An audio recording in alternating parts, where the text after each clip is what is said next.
Hey guys, how are you all? I hope you all are doing well. Today we are going to see an amazing what-if story.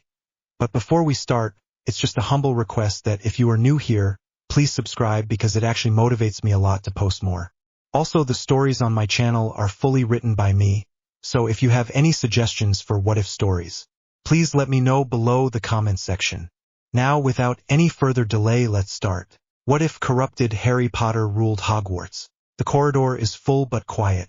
Shoes scuff. Robes whisper. No one meets another gaze. Above the stone, a faint sound rides the air like a distant wire song, steady and thin. The purity wards. They never rest.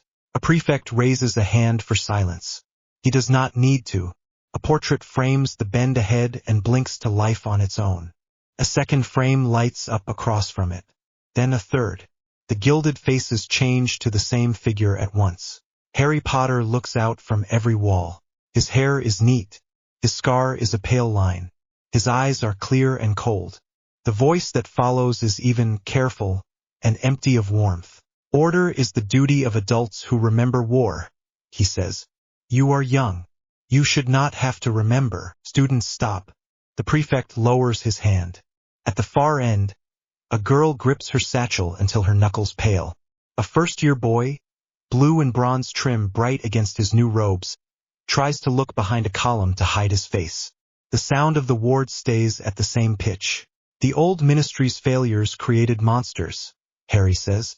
We will not wait for new ones. A painted headmistress 2 frames down opens her mouth.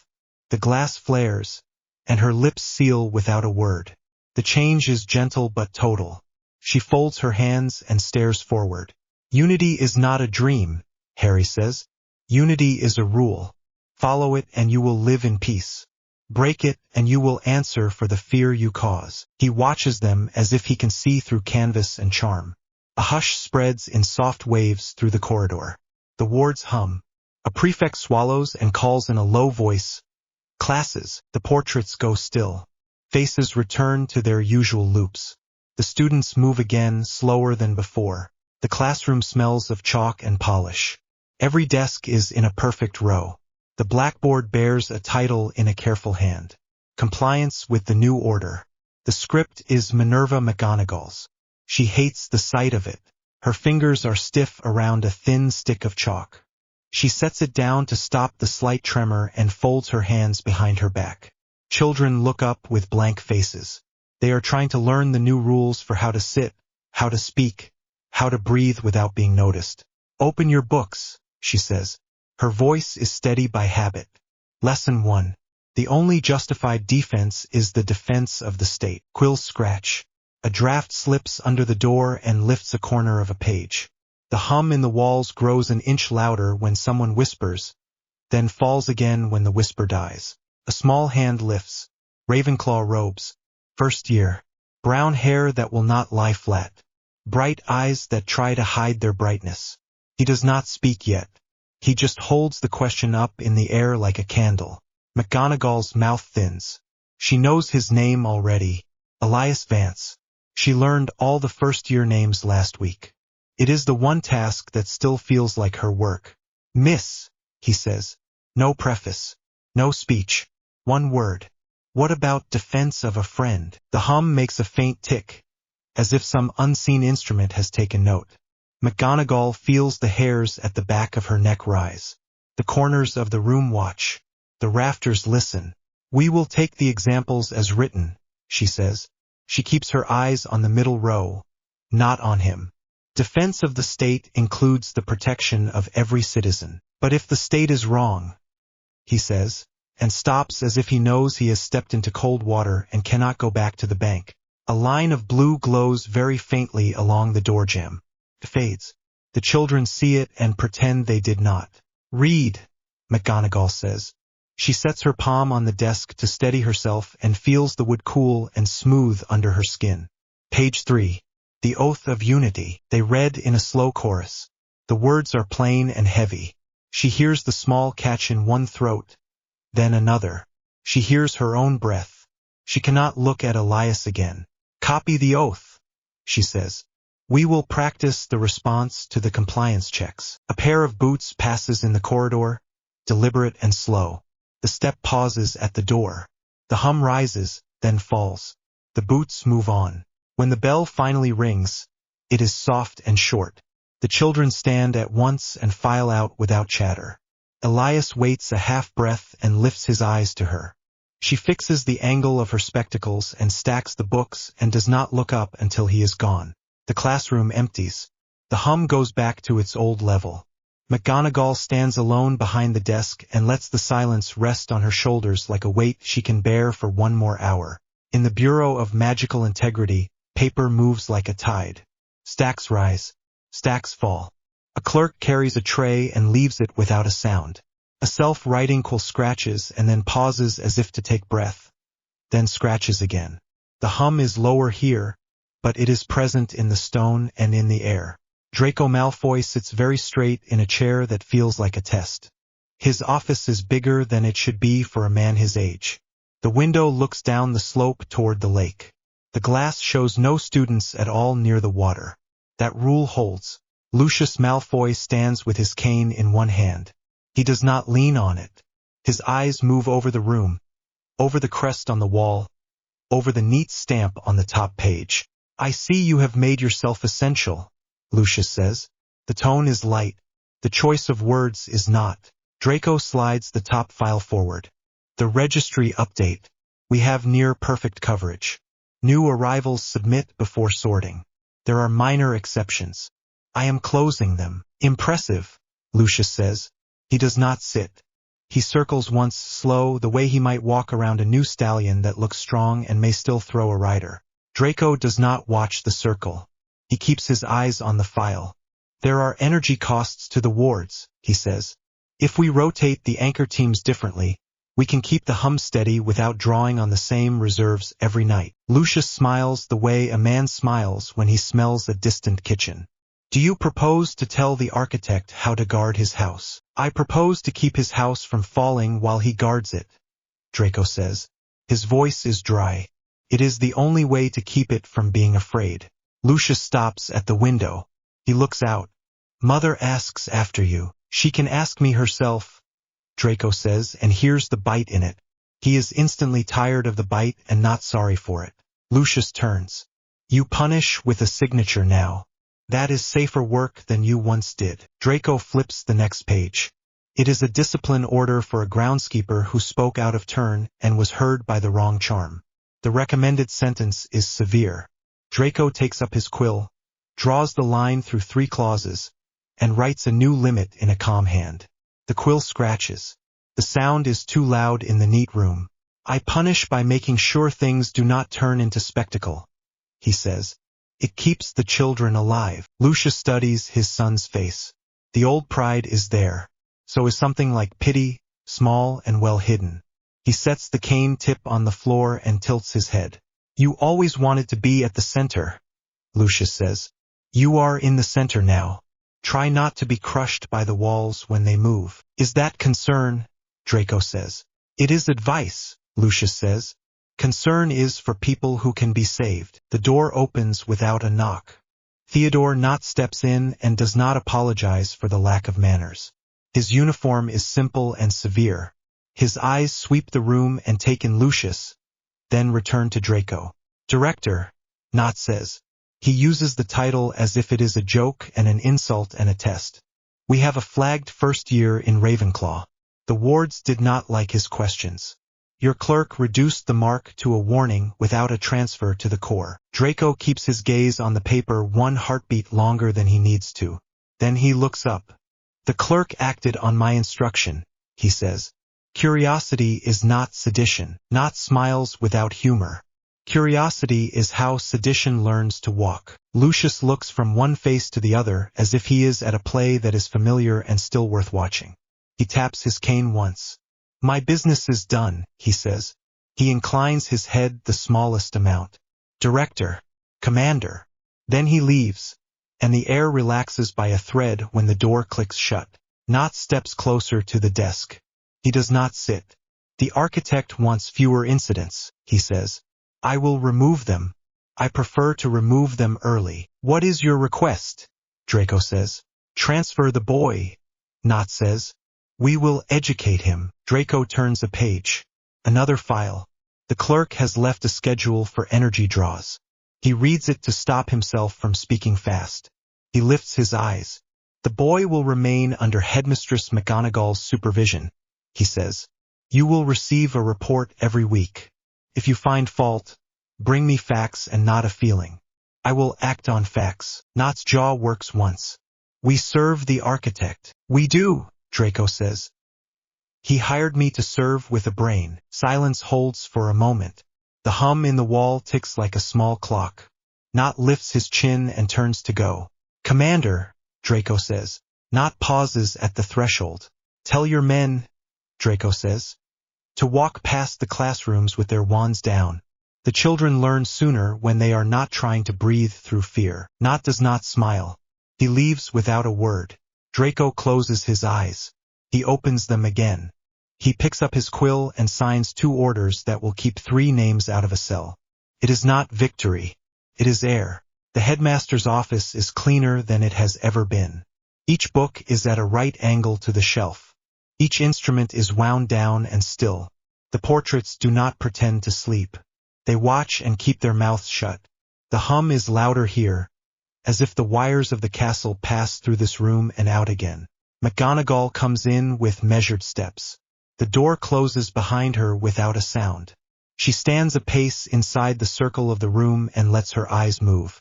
The desk, the tall windows, the empty place where a half-broken hat once sat. The chair that is now a throne in everything but name, cold and without a cushion. The portrait hangs behind it. Albus Dumbledore looks down with the same gentle patience he always had. His eyes move. They shine. They do not speak. Carved lines circle the frame. To most eyes they look like vines. To hers they are writing. She can see the binding marks. She can see where the spell drew on something it should not have touched. She feels it like a sour taste at the back of her throat. Good afternoon, headmaster, she says. The word is heavy. She does not flinch as it leaves her. The painted eyes do not blink. The mouth does not open. I told a room of children that the only justified defense is the defense of the state, she says. I said it as if it were a plain fact. I wrote it on a board with my own hand. A quill in the far corner stirs and settles. A clock on the mantel does not tick. The hum threads through the air and brushes her cheek. She imagines for a moment that the castle is a creature that hums when it is hurt. I will keep them safe, she says. Her voice is quiet and firm. I will stand between them and the worst of it for as long as I can stand. I want to believe there is a plan. I know there is not. So I will make one. Her hand finds the edge of the desk. She rests her fingers on it and lets the cool wood steady her.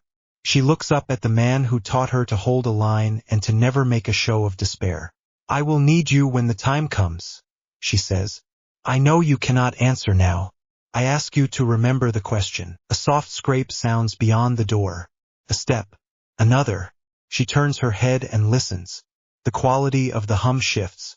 It grows brighter, as if a current just found a new path. She draws a slow breath and sets her shoulders. The door latch stirs. It does not open yet. The room holds still with her. Come then, she whispers to the silence. Let us see what the day asks. The door to the headmaster's office is ajar.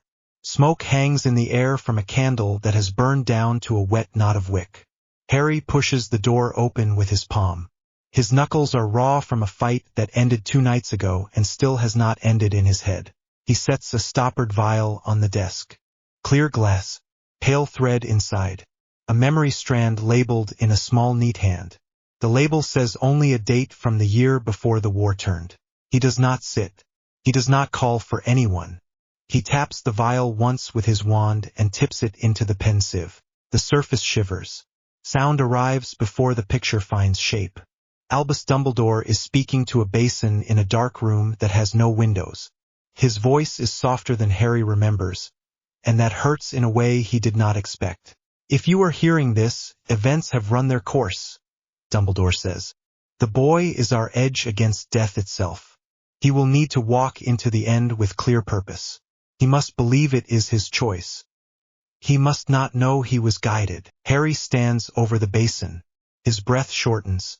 His ribs ache where a curse caught him in the last charge. We will place what he needs where he will find it, Dumbledore says. We will bend what must be bent for him to reach the right door at the right hour. The lesson must look like love. The truth must look like fate.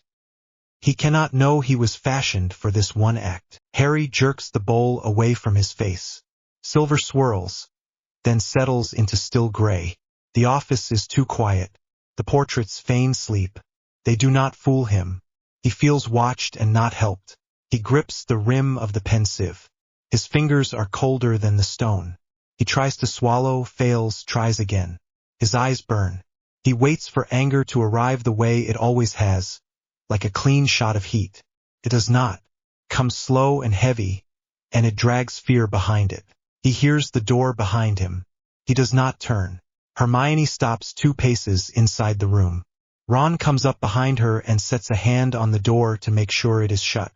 Both of them are tired. They have been tired for years. Tonight is a different kind of tired.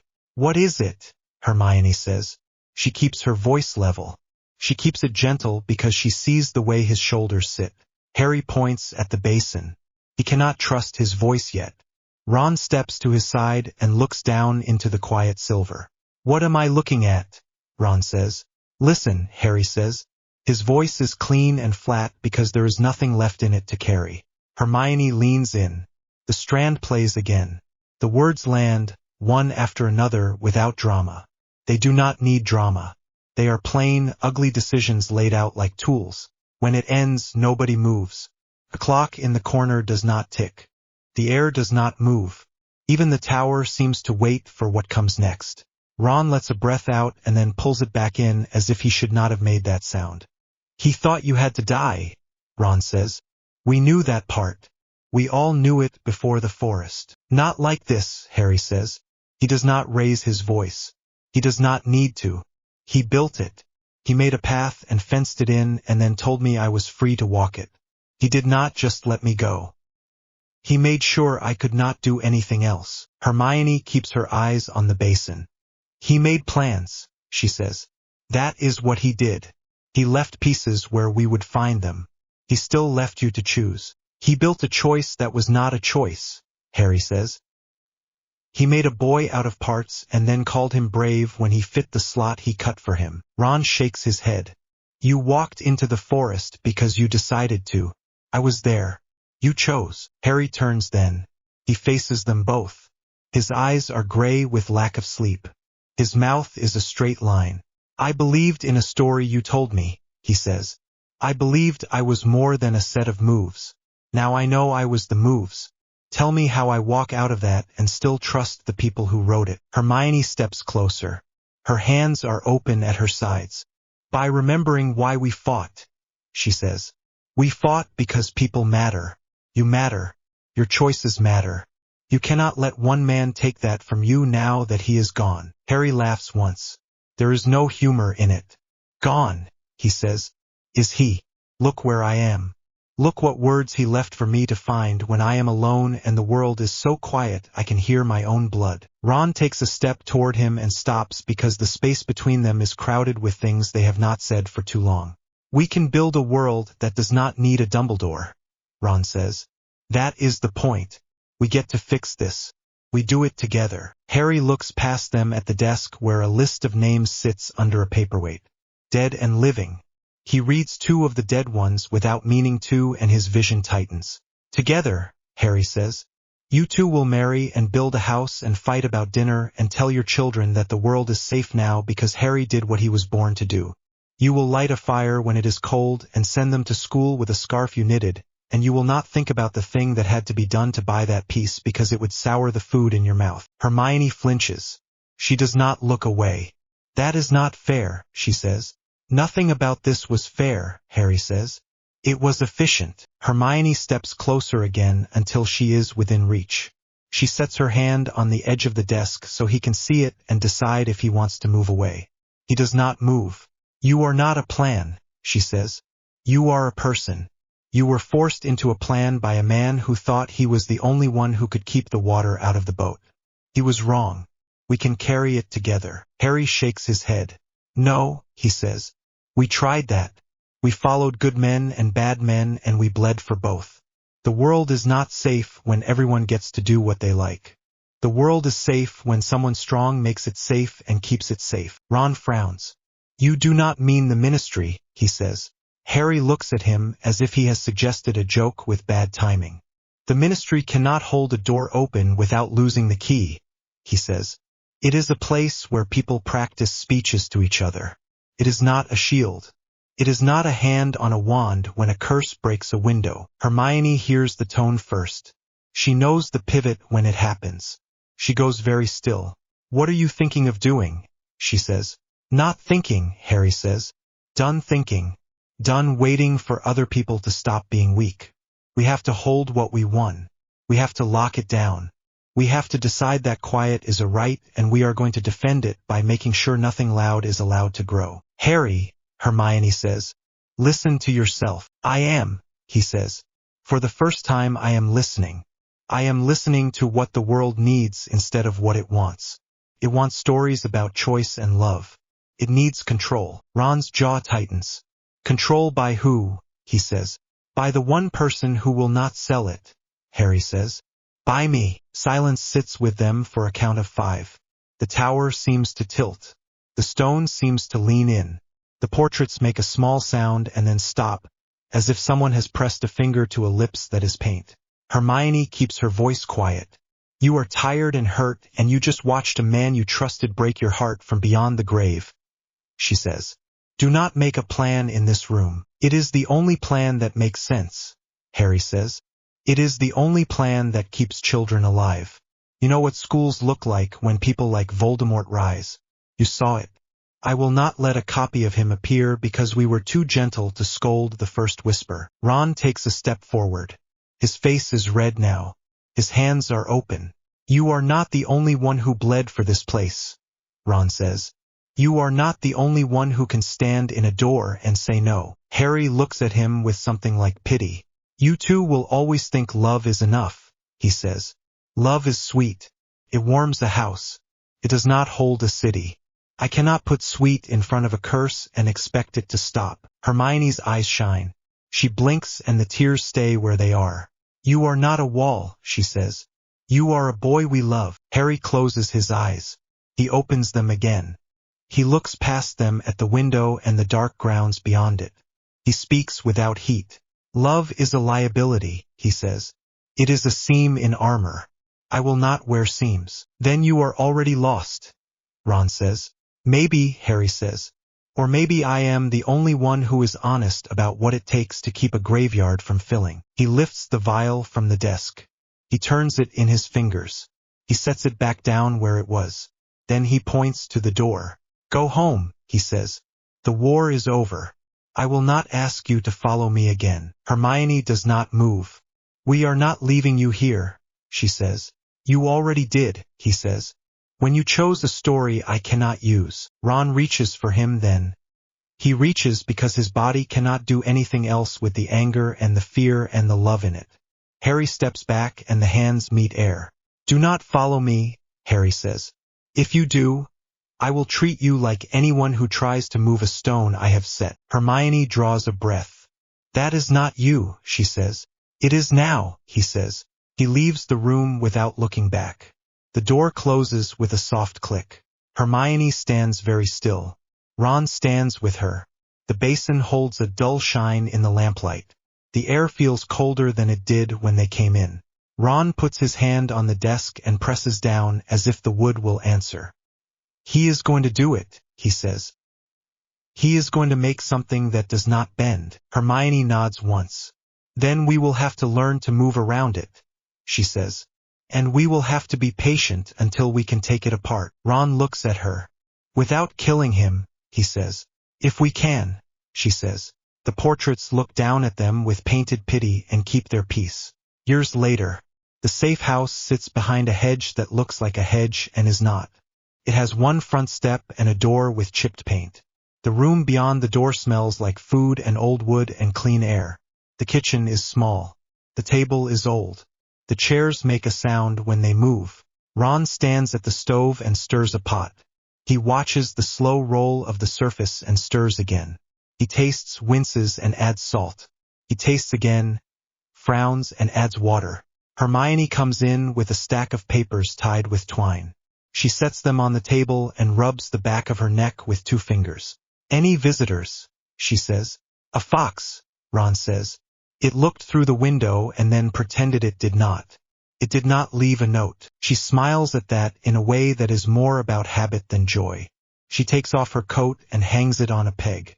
She sits at the table and looks at the papers for a long moment without opening them. "How many?" Ron says. "Enough to keep the lines open through the south," she says. "Not enough to risk a large move." "Not yet." He turns the flame down and brings the pot to the table. He sets it on a folded towel. He finds 2 bowls and a ladle. She watches his hands and lets her shoulders drop a fraction. They eat in silence at first. The food is simple and warm and better than it smelled from the pot. The second mouthful is better than the first. Ron clears his throat. "Do you want bread?" he says. "No," she says. "This is good." He nods and eats his next spoonful. He wipes the rim of his bowl with the back of his spoon in a careful line. "We saw him today," Hermione says. Ron looks up fast. "Where?" he says. "In the walls," she says. "In the way the sound went up near the river path." Someone added a new line. It has his kind of logic. It was not there last week. Ron sits back. He breathes out through his nose. "He never stops," he says. "That is the point," she says. He believes stopping is how bad men get started again. Ron keeps his eyes on the table. "Do you think he sleeps?" he says. "Not well," she says. They sit with that for a while. The room is quiet. The hedge outside is quiet. The world is quieter than it was in the years after the war and louder in a way that feels wrong. Ron sets his spoon down. "I still see him in the forest," he says. "I still see the way he looked at us when he came back. It makes no sense that the boy who came back is the man who did this." Hermione rubs her thumb over a flaw in the table. "It makes sense because of the cost," she says. "He convinced himself nobody else would pay it if he did not make them. He decided to hold the bill forever." Ron nods once. He looks at her and then away and then back. "Do you ever hate him?" he says. "Sometimes," she says. "Then I hate myself for that. Then I go back to work." He reaches across the table. She puts her hand in his. They do not squeeze. They rest. "I hate that we have to fight him," Ron says. "I hate that he is the problem after everything." It feels like a joke with a bad punchline. "It is not a joke," she says. "It is a rule we forgot. Power is a bad friend. It wants to be the only one in the room." His mouth twitches. "That sounds like you," he says. "It is me," she says. "I have to hear myself say it, so I do not forget it when I want something easy." He leans forward a little. "Say the rest," he says. She knows what he is asking. She nods. "We do this slowly," she says. "We do it without matching him spell for spell. We think with our hands and our feet and our ears. We use the kind of magic that does not trip the wires. We make people feel brave in small ways. We do not make martyrs. We make neighbors who do not turn on each other. That is how we build something that lasts after he falls." Ron listens. He watches her mouth when she says the words because the words keep him steady. "And if it takes years," he says. "Then it takes years," she says. He nods. He takes another spoonful and sets the spoon down again. "What do you need me to do next?" he says. "Make 2 more runs," she says. "1 north, 1 west. Quiet. No heroics. If the line hums higher than you expect, you turn around and come home." He makes a face. "I am not a child," he says. "You are my partner," she says. "I am allowed to want you to come back." He is quiet at that. He looks at her hand in his. He runs his thumb along the side of her thumb. "I still dream about him," he says. "Sometimes he is our Harry. Sometimes he is cold. Sometimes he is both, and I wake up angry that my head will not pick one." "I know," she says. He looks up. "Do you dream about him?" he says. "Every week," she says. "Sometimes I wake up and I am already arguing with him.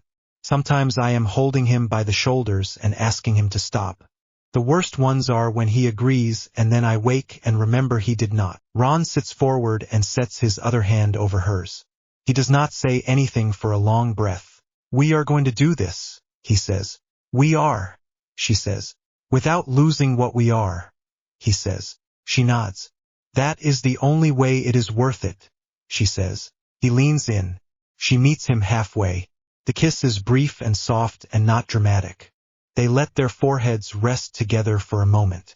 The room holds them up. He clears his throat. You should eat the rest before it goes cold, he says. You should, she says. I had a roll on the way home and I did not tell you. He gives her a look that is almost a smile. Traitor, he says. It was a small roll, she says. And I paid full price. He laughs once. And this time there is a little humor in it. He finishes his bowl. She pushes hers over and he finishes that too. When the bowls are washed and set to dry, they sit with the papers and sort them into piles. One for safe contacts. One for names to test. One for places that feel wrong. The piles look like work and not like despair. When the lamp burns low, Ron stands and stretches. His back pops. He grimaces. She marks one more line on a map and caps her ink. Bed, he says. In a minute, she says. He waits. She finishes the line. She sets the quill down. She arranges the papers into a neat stack and ties the twine again. She stands. At the doorway he stops and looks back at the table and then at her. Do you ever think about what we would be if none of this had happened? He says. She thinks for a moment. Sometimes, she says. Then I remember that thinking about a life you cannot have is a good way to miss the one you do. He nods. That sounds like you, he says. It is me, she says. They turn out the lamp. The room goes dark. The hedge outside rustles once in a real wind that has nothing to do with charms. The house settles. In the quiet before sleep, Hermione lies awake for a short while and listens for the hum through the walls. There is none here. That is why they chose this place. Her shoulders let go another inch. Ron shifts and fits his knees to the backs of her knees. He is warm and steady and familiar. His breath finds a slow rhythm. She joins it. In her last clear thought she sees the pensive. She hears the soft voice of a man who believed in plans more than people. She answers him in her head with the same sentence she has been building for years. We will fix what you broke. We will do it in a way that leaves people standing when we are done. The house is quiet. The night holds. The queue bends along the entrance hall. First years stand with trunks and owls. Cloaks touch stone. Breath fogs in small puffs that vanish at once. The purity wards hum above the door like a wire under strain. 2 brass arches have been set up in front of the great hall. Each glows with a steady, faint line of blue. A clerk in gray stands by a ledger. Another clerk holds a tray of blank discs the size of buttons. 2 inquisitorial guards watch from either side. Wands at the thigh, fingers loose, eyes alert. Professor McGonagall stands near the far wall. She does not speak. She watches.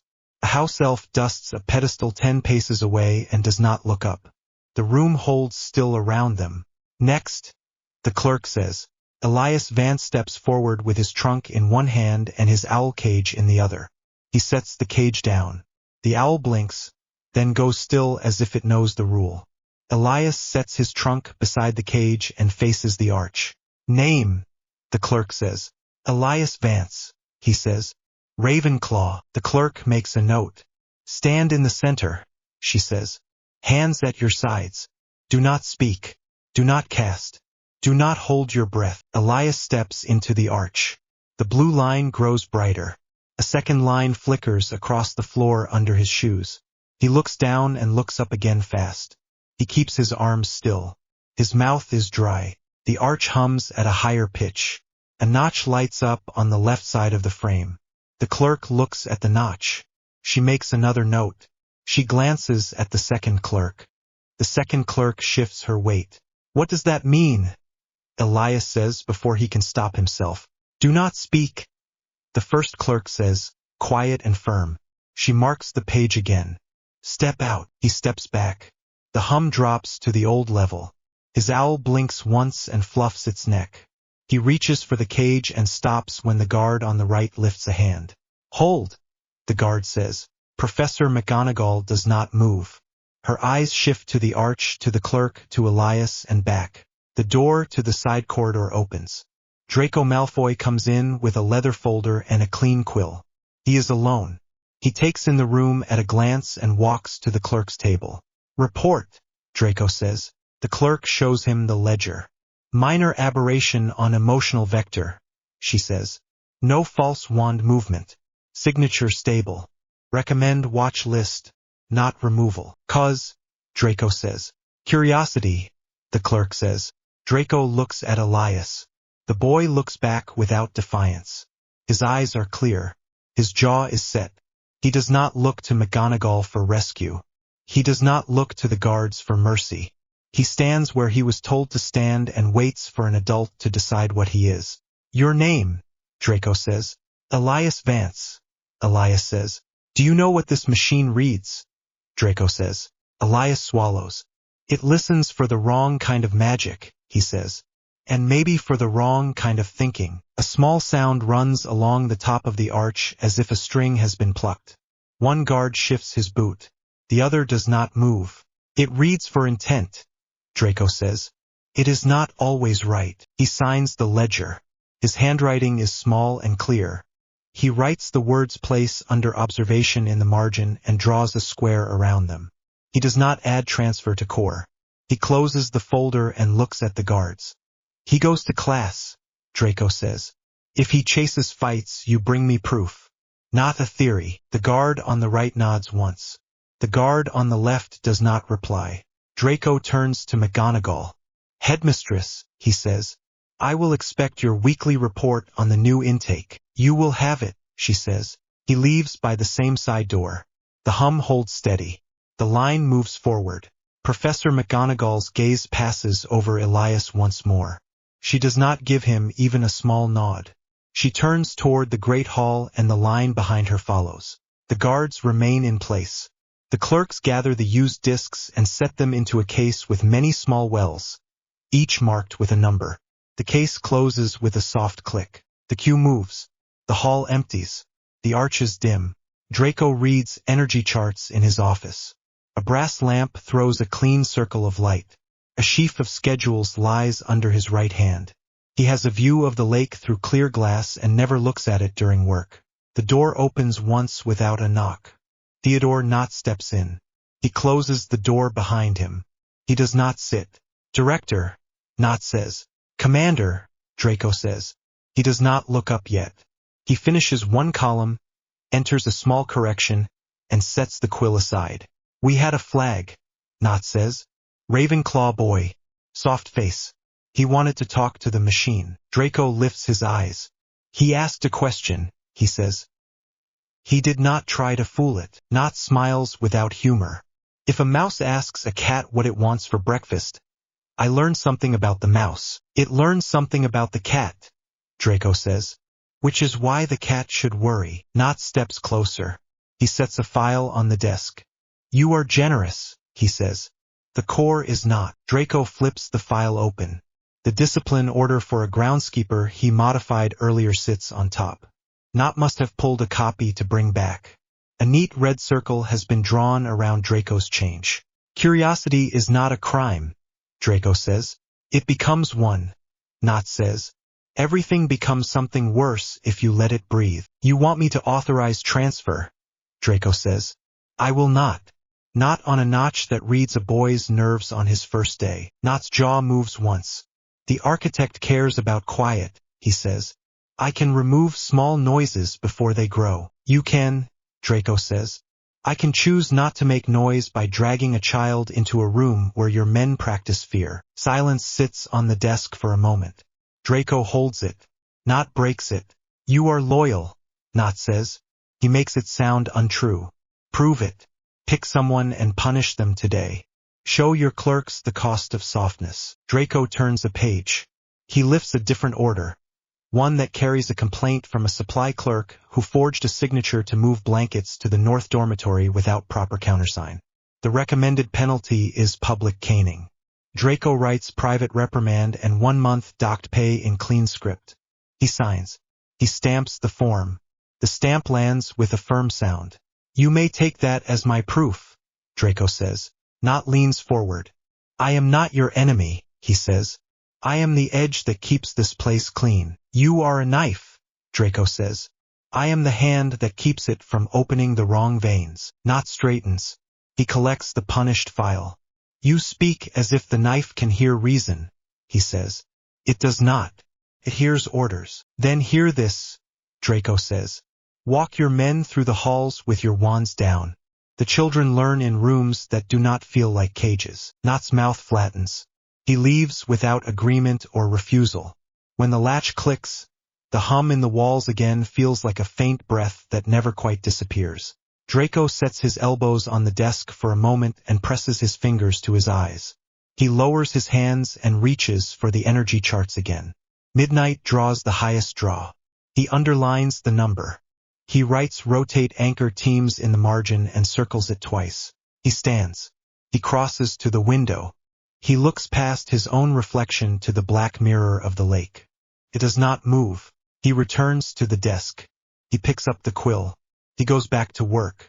Night. Ravenclaw Tower. A boy sits on the bottom stair and listens. Elias has learned the sounds of the castle in 1 week. The wards hum. The pipes knock in 2 places near the 3rd floor. A suit of armor turns its head when a certain professor passes. The office corridor on the 5th floor makes a new sound when the portraits are active. Tonight that corridor is too quiet. He waits until it is less quiet. A prefect gives last orders in a hushed voice. The common room empties by degrees. The fire drops. The clock on the mantel reads just past 11. The wind lifts once against the window and then rests. Elias stands. He breathes out. He checks his pockets. 1 small vial of black ink sealed with wax. 1 stub of chalk. 1 folded page with 4 lines of notes. He touches each. He leaves the tower. Presence lock. He passes 2 other students in the spiral. He nods at each. 1 answers. 1 keeps his head down. He meets no teacher. No guard. He takes the long route. He does not go near the moving stairs. He keeps to the narrow back ways that lead past laundries and cupboards. He stops now and then to listen for boots. None. The office corridor is lit by 3 lamps that burn cold and steady. The portraits look at him, then look away. He steps soft. He counts doors as he goes. He stops outside the last one, the door with the carved phoenix over the lintel. It is closed. The air beyond it is still. He kneels. He sets the chalk on the stone. He draws a small square at the base of the frame, a neat shape the size of his thumb. He whispers 2 words he learned in a book that was not meant for him. The square warms. A thin line of pale light runs up the side of the jamb and disappears into the wood. The mute glyphs are there if you look for them. They sit inside the decoration like bones inside a body. No glow. No movement. A fixed pattern that steals voice without touch. He studies the pattern as a whole. He studies 1 small corner. He traces 4 characters with his eyes and memorizes the order. Footsteps. Leather on stone. 1 pair. Then a 2nd pair. He wipes the square away with his sleeve. The light goes out. He presses himself into the stone to the right of the door where a narrow fold shadows the wall. He presses hard enough that the seam between 2 blocks marks his shoulder. 2 guards pass by. 1 is Knott's lieutenant. The other is a boy with a new face and old eyes. They do not look down. They do not look left. They continue to the stair and disappear down it. Their steps fade. Elias waits for a count of 20. He draws the square again. He watches the line rise. He looks for a place where a line crosses itself. He finds none. He looks for a break. He finds one. A hair width. He leans close. He breathes into it. The glyphs do not pulse. They do not drink air. They are not alive. That is the point. That is why they win. He takes the folded paper from his pocket. He writes 3 characters by touch without looking down. He caps the ink. He slides the paper away again. He wipes the square for the 2nd time. A small scrape. Not boots. Cloth. He looks up. The door opens a finger's width. A house elf steps through with a feather duster and a pail. She carries herself like a person who has memorized the edges of every room. She does not see him. He moves with her. He steps through as the door closes. He is inside. Presence lock. The office is empty of people. Portraits on all sides. Instruments asleep. The desk in the center. The throne behind it. The portrait of Albus Dumbledore above the chair. The mouth closed. The eyes gentle and false. The hum is loud here. It is a sound that lives in the wood and the glass and the frame. Elias pauses to let his own breath fall into that sound. He moves again. He crosses to the portrait. He keeps his hands at his sides. He leans in until he can see the faintest shaving of a rune in the inner ring of the frame. He does not touch it. He breathes over it. No response. He kneels and checks the lower corner. The same ring. The same carving. A second ring inside the first, thinner. A third inside the second. For feed lines that run along the back of the frame and vanish into the wall where the stone looks too clean. He straightens. He looks at the desk. The top is bare except for a clean blotter and a glass paperweight that holds a dried sprig of something that once was green. The chair sits a fixed distance from the desk. Its legs line up square to the rug. He goes to the shelf. The books are arranged by size and subject and age. One shelf holds a set of testimonies bound in blue. Another holds registers of staff marks in brown. He runs a finger along the spines and stops when one of the registers sits a half millimeter forward of the others. He does not pull it. He memorizes the title and the line. Portrait coughs. He turns. No one speaks. A painted which looks away as if caught. The door latch clicks. Elias has three choices. He can hide behind the desk. He can hide behind the drape. He can stand in the center of the room and confess his curiosity to the first person who enters and hope it is not a guard. He goes to the drape. He steps behind it. He holds the cloth so it does not move. He keeps his toes off the edge of the rug where it might make a sound. The door opens. Soft. A single step. Then another. The door closes. Harry Potter is in the room. Elias knows without seeing him. The sound of the wards changes, as if they recognize a hand that shaped them. Harry does not speak. His steps cross the rug and stop by the desk. Glass touches wood. Paper lifts. Another paper settles. A chair moves. Not the throne. The smaller chair by the side table. A decanter clinks against its own stopper and then is still. "Good evening, headmaster," Harry says. His tone is even. The words are flat. "You would be pleased." The north line holds. The veil did not flicker once. Silence. The portraits stare. The painted eyes do not blink. The mute glyphs keep their grip. Harry breathes once through his nose. The sound is small and tired. "I know," he says. He is answering a thing that has not been spoken. "But we cannot give them this inch. If we do, they will take a foot, then a yard, then the grounds, then the town, then a boy with a snake in him again and a lake full of ghosts." Elias holds the drape. His arms ache. His shoulders begin to shake. He locks his elbows and sets his teeth. One portrait down the wall clears its throat without sound. A painted wizard lifts a finger and lowers it. Harry's attention passes over the frames. He does not notice a thing. He notices everything. "There was a boy tonight," Harry says. "Ravenclaw." He asked the Arch a question. "Draco did not send him to you." He waits. He listens to a silence that does not change. "Curiosity is not guilt," he says. "But it often stands in the same room." He stands. The chair legs make a small scrape. He crosses to the door. He pauses. He looks back. "Good night," he says. The latch clicks. The door shuts. His steps move away down the corridor. The sound fades. The hum returns to its low, steady note. Elias waits a count of 30. He leaves the drape. He crosses to the portrait one more time and draws the small square near the lower edge of the frame. He watches for the hair-thin break. He finds it again. He breathes over it. He does not know why he does it. Feels like the right thing to do. He wipes the mark. He goes to the door. He listens. He opens it a finger's width. Empty corridor. He slips out. He shuts it behind him. He walks fast without running. Presence lock. He meets no one in the back ways.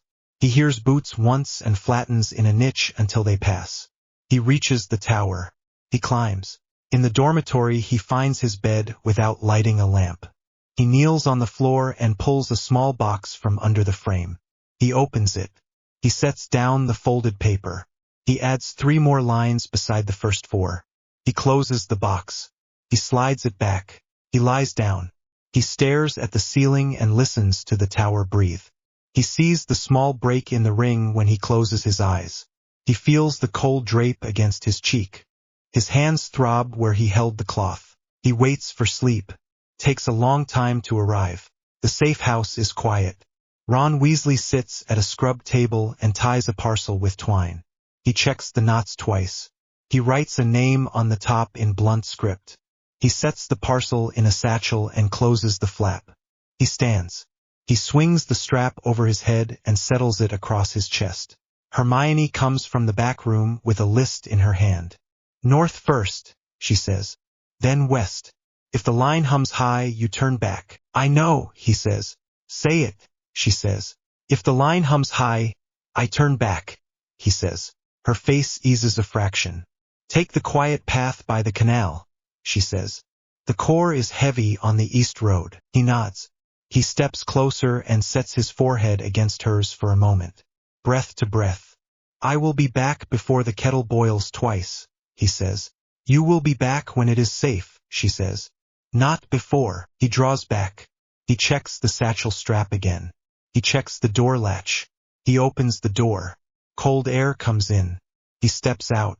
Presence lock. 1 figure leaves the house. 1 remains.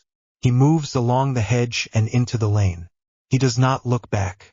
Hermione stands in the doorway and listens. No hum. Only wind.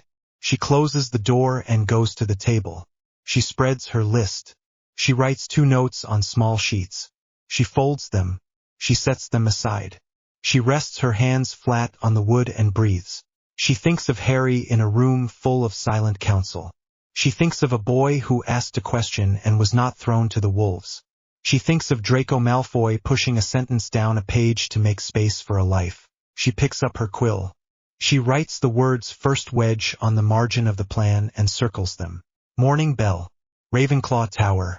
Elias wakes from a light doze that never turned into real sleep. He dresses fast. He tucks the box deep under the bed frame. He runs a hand under the mattress to feel for the gap he made to hide the other page. It is still there. He goes to breakfast. Presence lock. The hall is full again.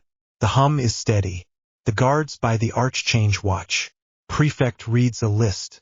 The great hall doors stand open to show 4 long tables and white china and steam. Elias sits halfway down the Ravenclaw table. He takes porridge. He eats 3 spoonfuls without tasting them. He watches the staff table without looking like he is watching it. Harry Potter is not there. Draco Malfoy is not there. Professor McGonagall is. She speaks to a matron with a short list in her hand. She sets the list down and pours tea. She looks into the steam without moving for a long quiet count. Elias lifts his bowl and finishes what is left. He stands. He goes to class. The purity wards hum above them all. The sound does not change. At mid-morning, a folded note finds its way into Draco Malfoy's tray without a messenger. It bears no name. Contains 4 lines of symbols drawn in a steady hand. At the bottom, a 5th line has been added in a different ink.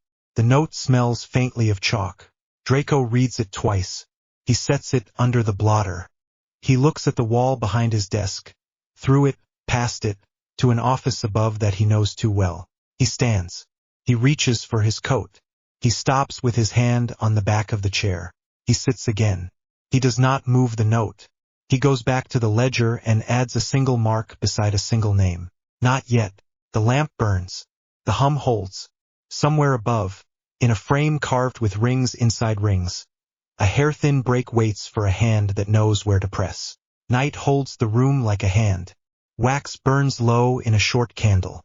The table is cleared of dinner and covered in strings, coins, a bowl of clean water, and a page of notes in small neat writing. Hermione draws a chalk ring on the wood and smooths it with her thumb until the edge sits perfect and quiet. Ron watches from the opposite chair. He keeps his elbows off the table and his hands open. He smells the last of the stew and the smoke in the rafters. He hears the hedge outside lift and settle in the wind. He waits. Hermione ties a length of red thread around a blank galleon. She sets the coin on the chalk ring. She touches the bowl of water with 2 fingers and lets 1 drop fall on the coin. The drop runs along the stamped edge and stops at the year. Ron clears his throat. He waits 1 more breath. He speaks. "Tell me again," he says. Slow. Like I am smart but not book smart. She gives him a look that is almost a smile. It is gone at once. She sits back and rubs the chalk dust off her fingers. "We cannot outpower him," she says. "The purity wards listen for high magic. They are tuned for noise. They catch the bright, fast, hungry things. If we stay in the small and careful range, we can move in the gaps. We can carry messages and feelings without pushing enough to ping his nets." Ron nods. "So we whisper, she says. "We pass things by hand. We put our trust in small charms that bind to people, not to rooms. The state watches rooms. It is worse at watching care." He leans forward. "This coin," he says. "It warms when 2 holders meet eyes," she says. "Nothing else. No glow. No pulse. No runes. A first year can carry one in a pocket and it will never trip a ward." He studies the coin.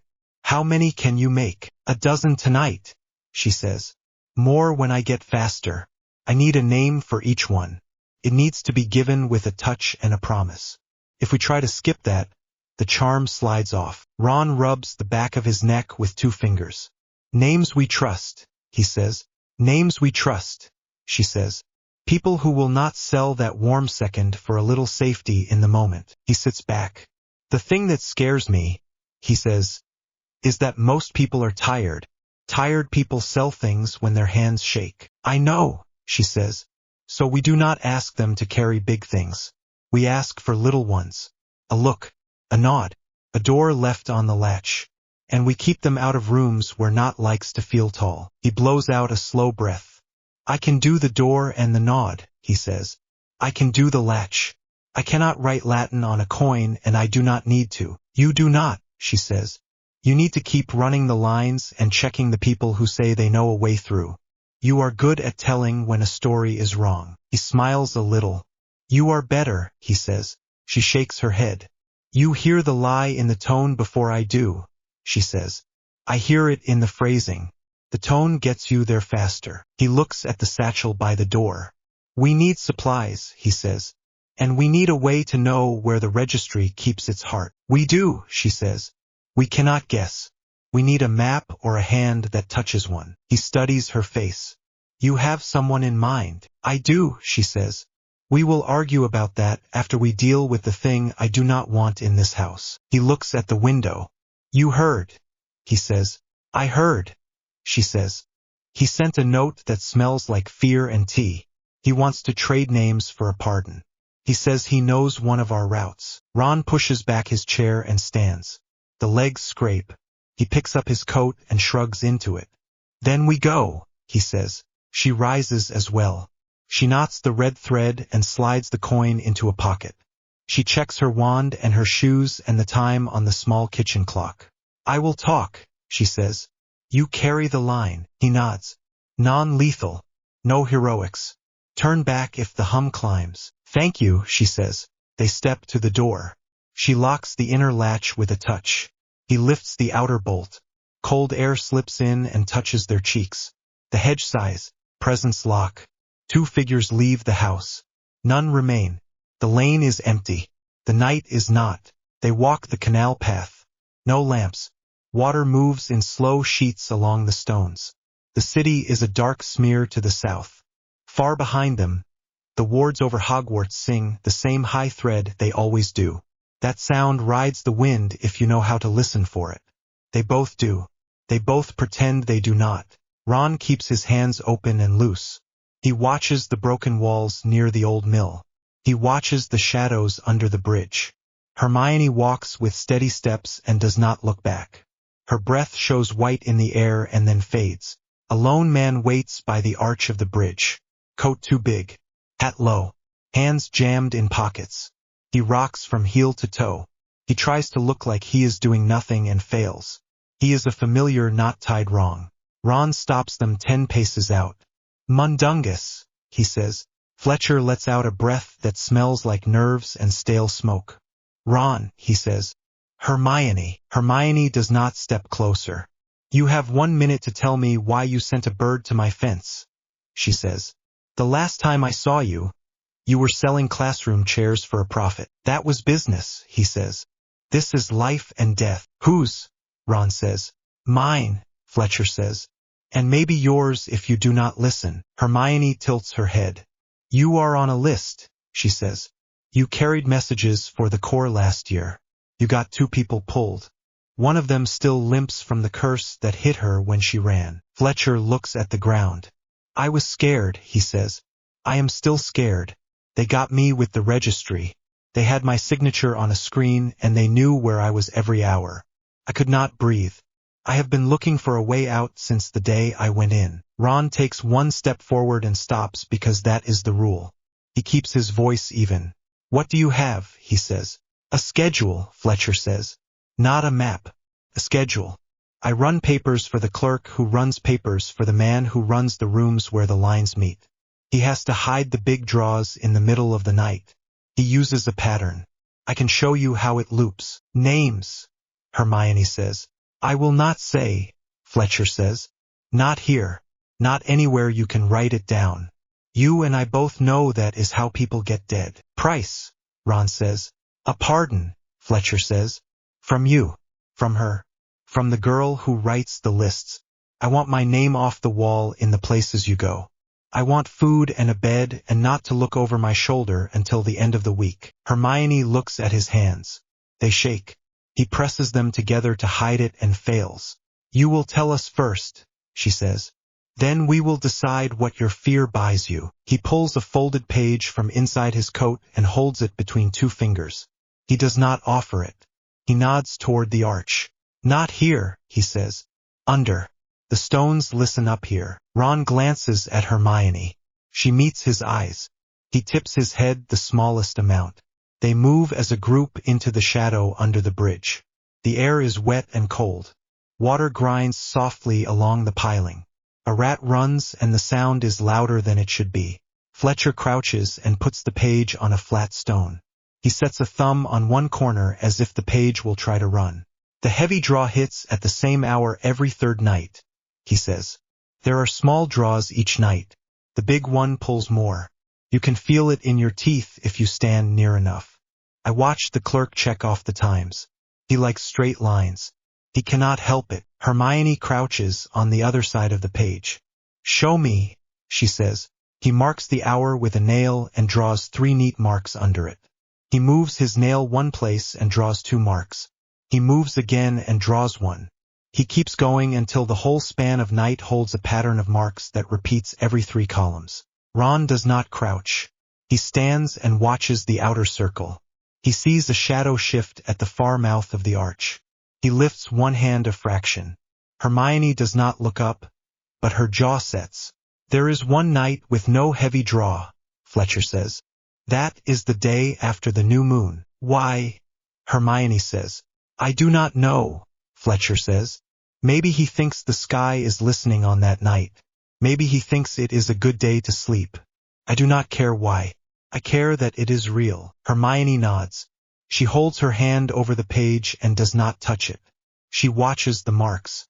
She rearranges them in her head and sets them against the things she knows and the things she expects. They fit too well for a liar to have made them on short notice. There are 2 guards at the back door of the South Annex, Fletcher says. There are always 2. One has a bad ankle and does not like to turn left. How do you know? Ron says. I watch, Fletcher says. I stay alive by watching. The shadow at the far mouth moves again. Ron says 1 word. Now. The air snaps as the low charm he laid in the archface wakes up. No light. No blaze. Just a hard pull on the damp air that turns it to something thicker than water. A figure in a dark coat steps through and hits it chest first. The breath leaves him in a grunt. He thrashes and makes no sound because the charm keeps sounds small. The second figure behind him tries to stop and slides into the same dense patch. Two muffled curses vanish against the stone. Hermione comes up off her heels without looking at them. Her wand is in her hand.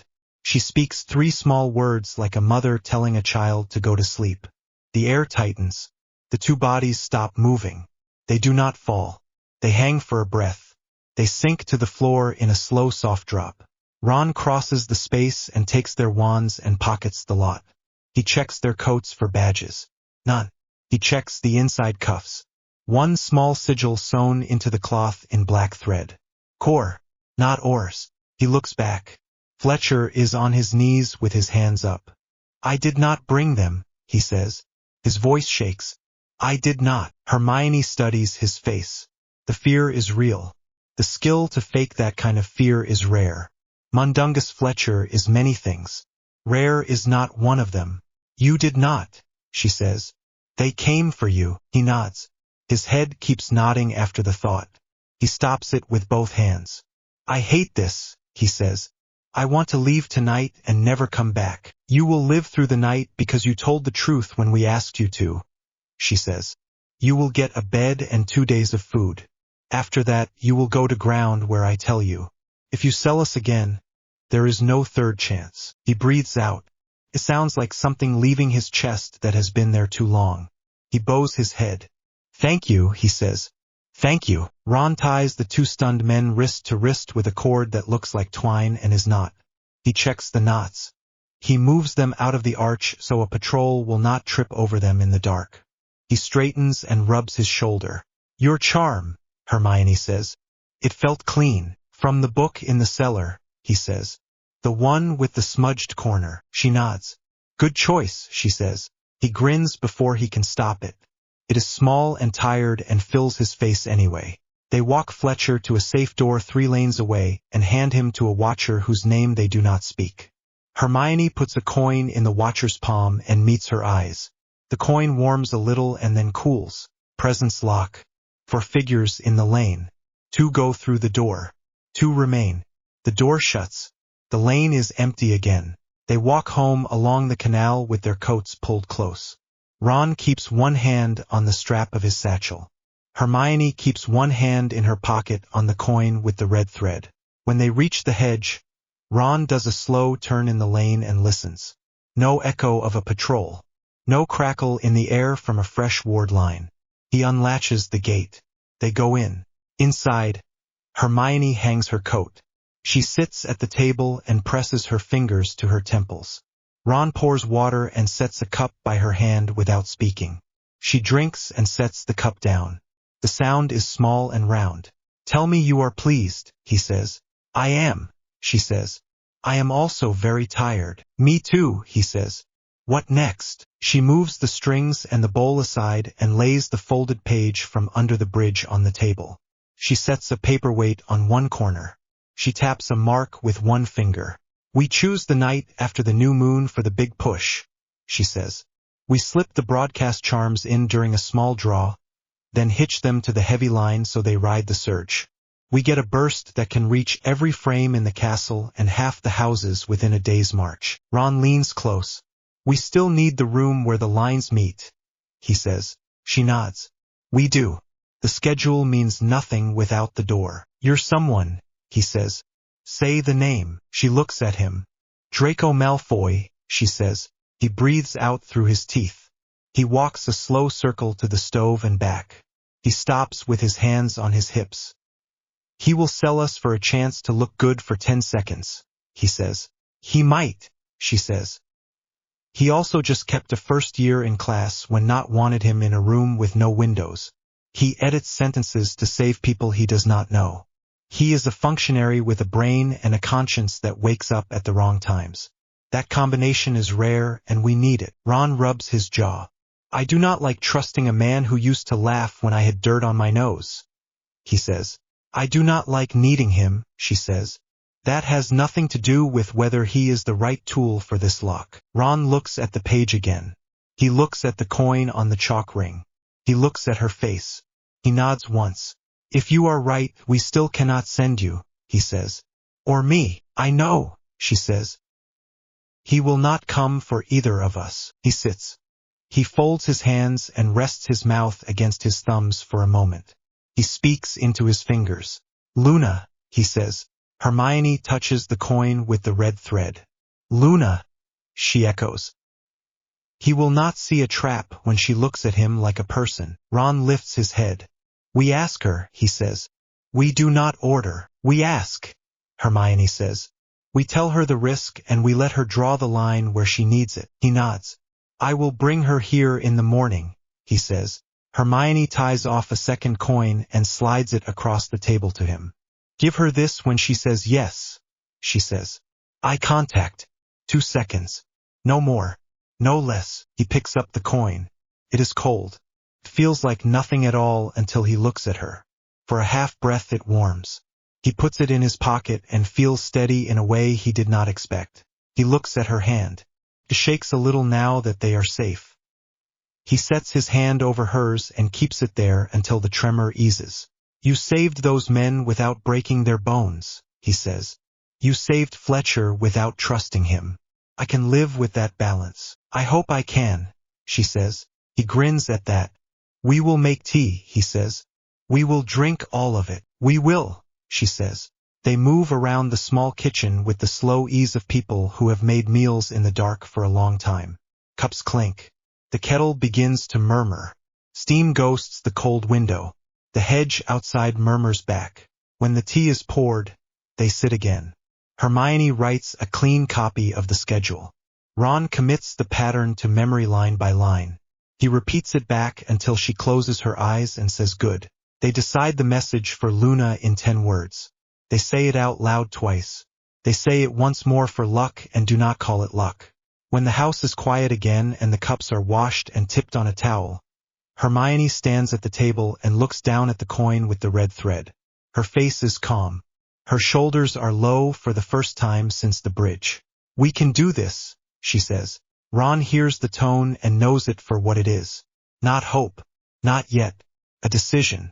We can, he says. They check the bolts. They darken the lamp. They go to bed. Wind moves the hedge. The lane is empty. Far off, the Purity wards sing their thin line and no one answers.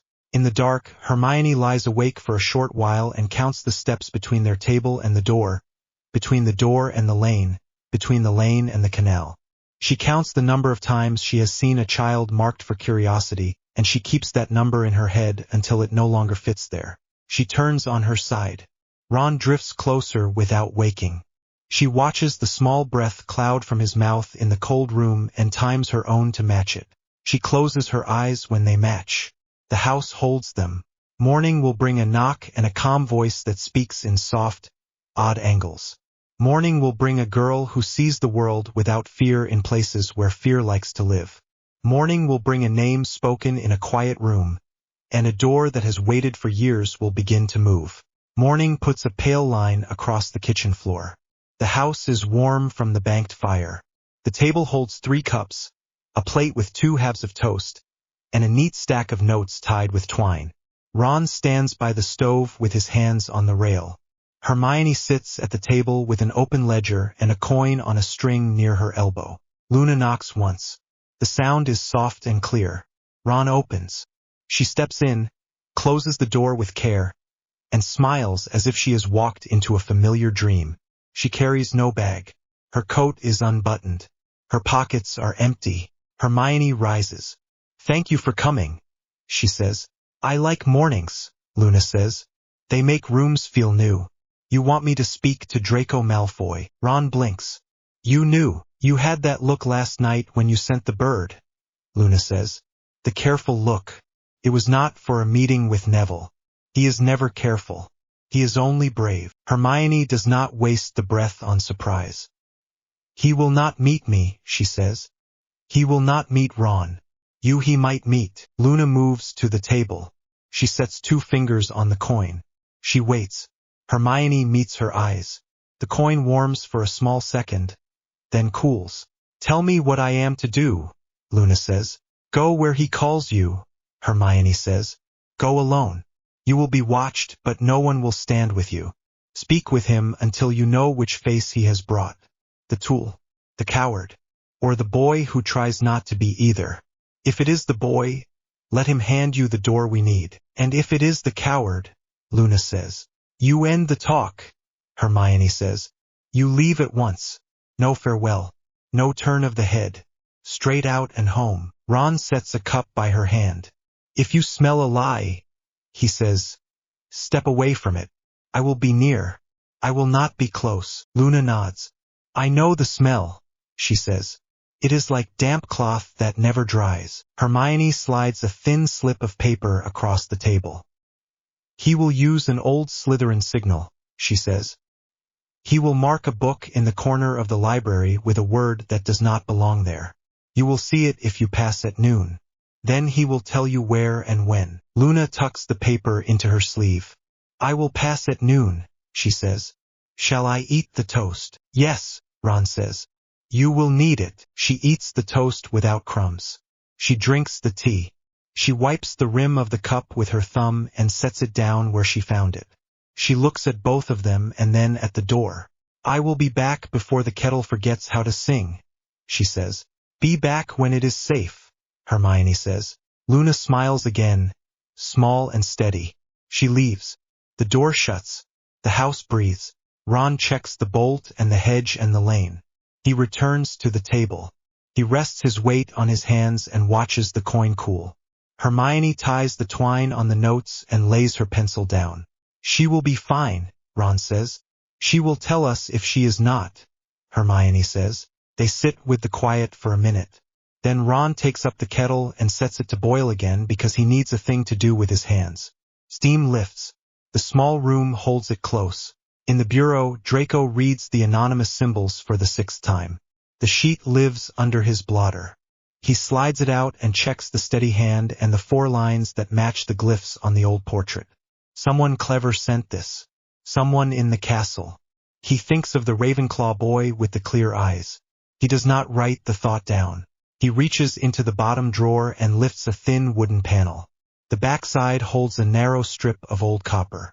He presses the tip of his quill to it and writes one word that no one uses anymore. It glows once. The glow dies. He closes the drawer and stands. He buttons his jacket. He looks at the glass. His face looks like a man who slept an hour and lied about it. The door opens without a knock. Theodore Knott steps in with 2 files under his arm. He does not sit. He never sits in this office. You will want these, Knott says. A patrol found 2 of my men tied like parcels under the canal bridge. They did not see the hands that did it. Draco does not touch the files. Were they hurt? He says. They were alive, Knott says. They were also humiliated. I assume your clerk will send the report through the proper box. I will read it, Draco says. Knott studies him. Your energy draws hold, Knott says. The architect does not like drift. You keep the hum steady. You should be proud. Pride is a thin word in Draco's chest. It rattles when he shakes it. He tips his chin. The lines will hold, he says. They need rotation. I have ordered it. Knott smiles without showing teeth. You have ordered much, he says. You signed 3 soft sentences yesterday. I signed 3 right ones, Draco says. Knott sets one file on the desk and keeps his hand on it. There is a line between mercy and rot, he says. If you cannot see it, the architect will see it for you. Draco lets his eyes go to the window and back. If the walls stand, he says, he will forgive me for not painting them black. Knott leaves the file and turns to the door. He forgives nothing, he says. The latch clicks. The office breathes again.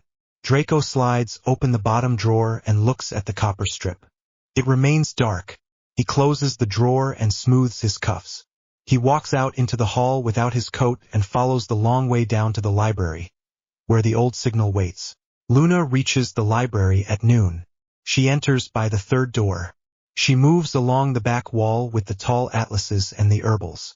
She stops at a shelf that smells of dust and mint. A book sticks out half the width of a finger. She slides it out far enough to see the first line. The word sits by itself at the top of the page. It is wrong there, It is the right word for someone who wants her to see it.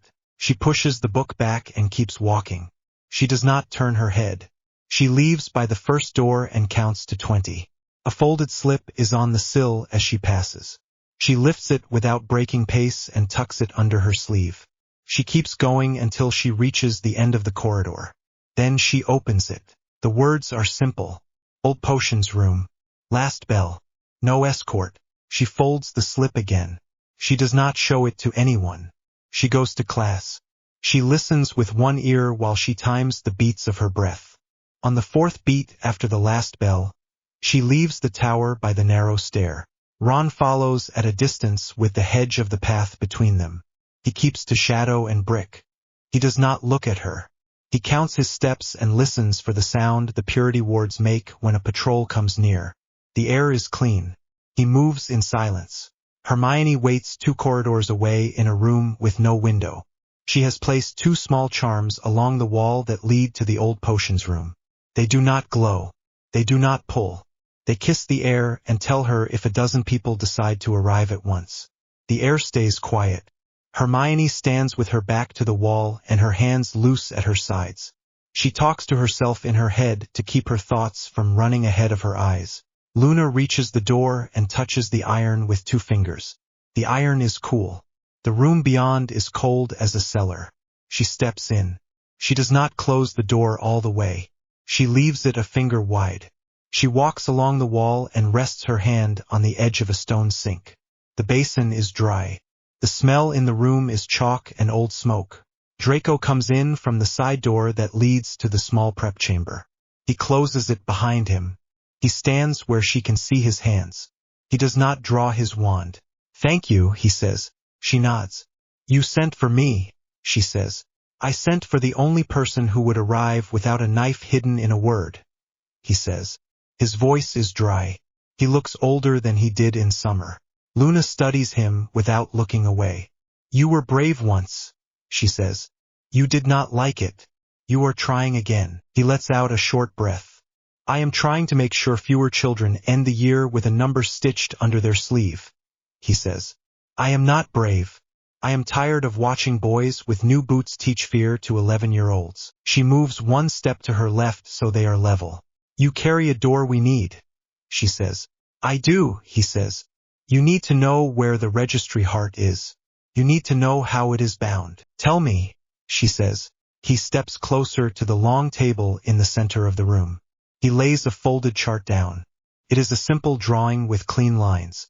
For feed lines meet a square chamber under the south annex.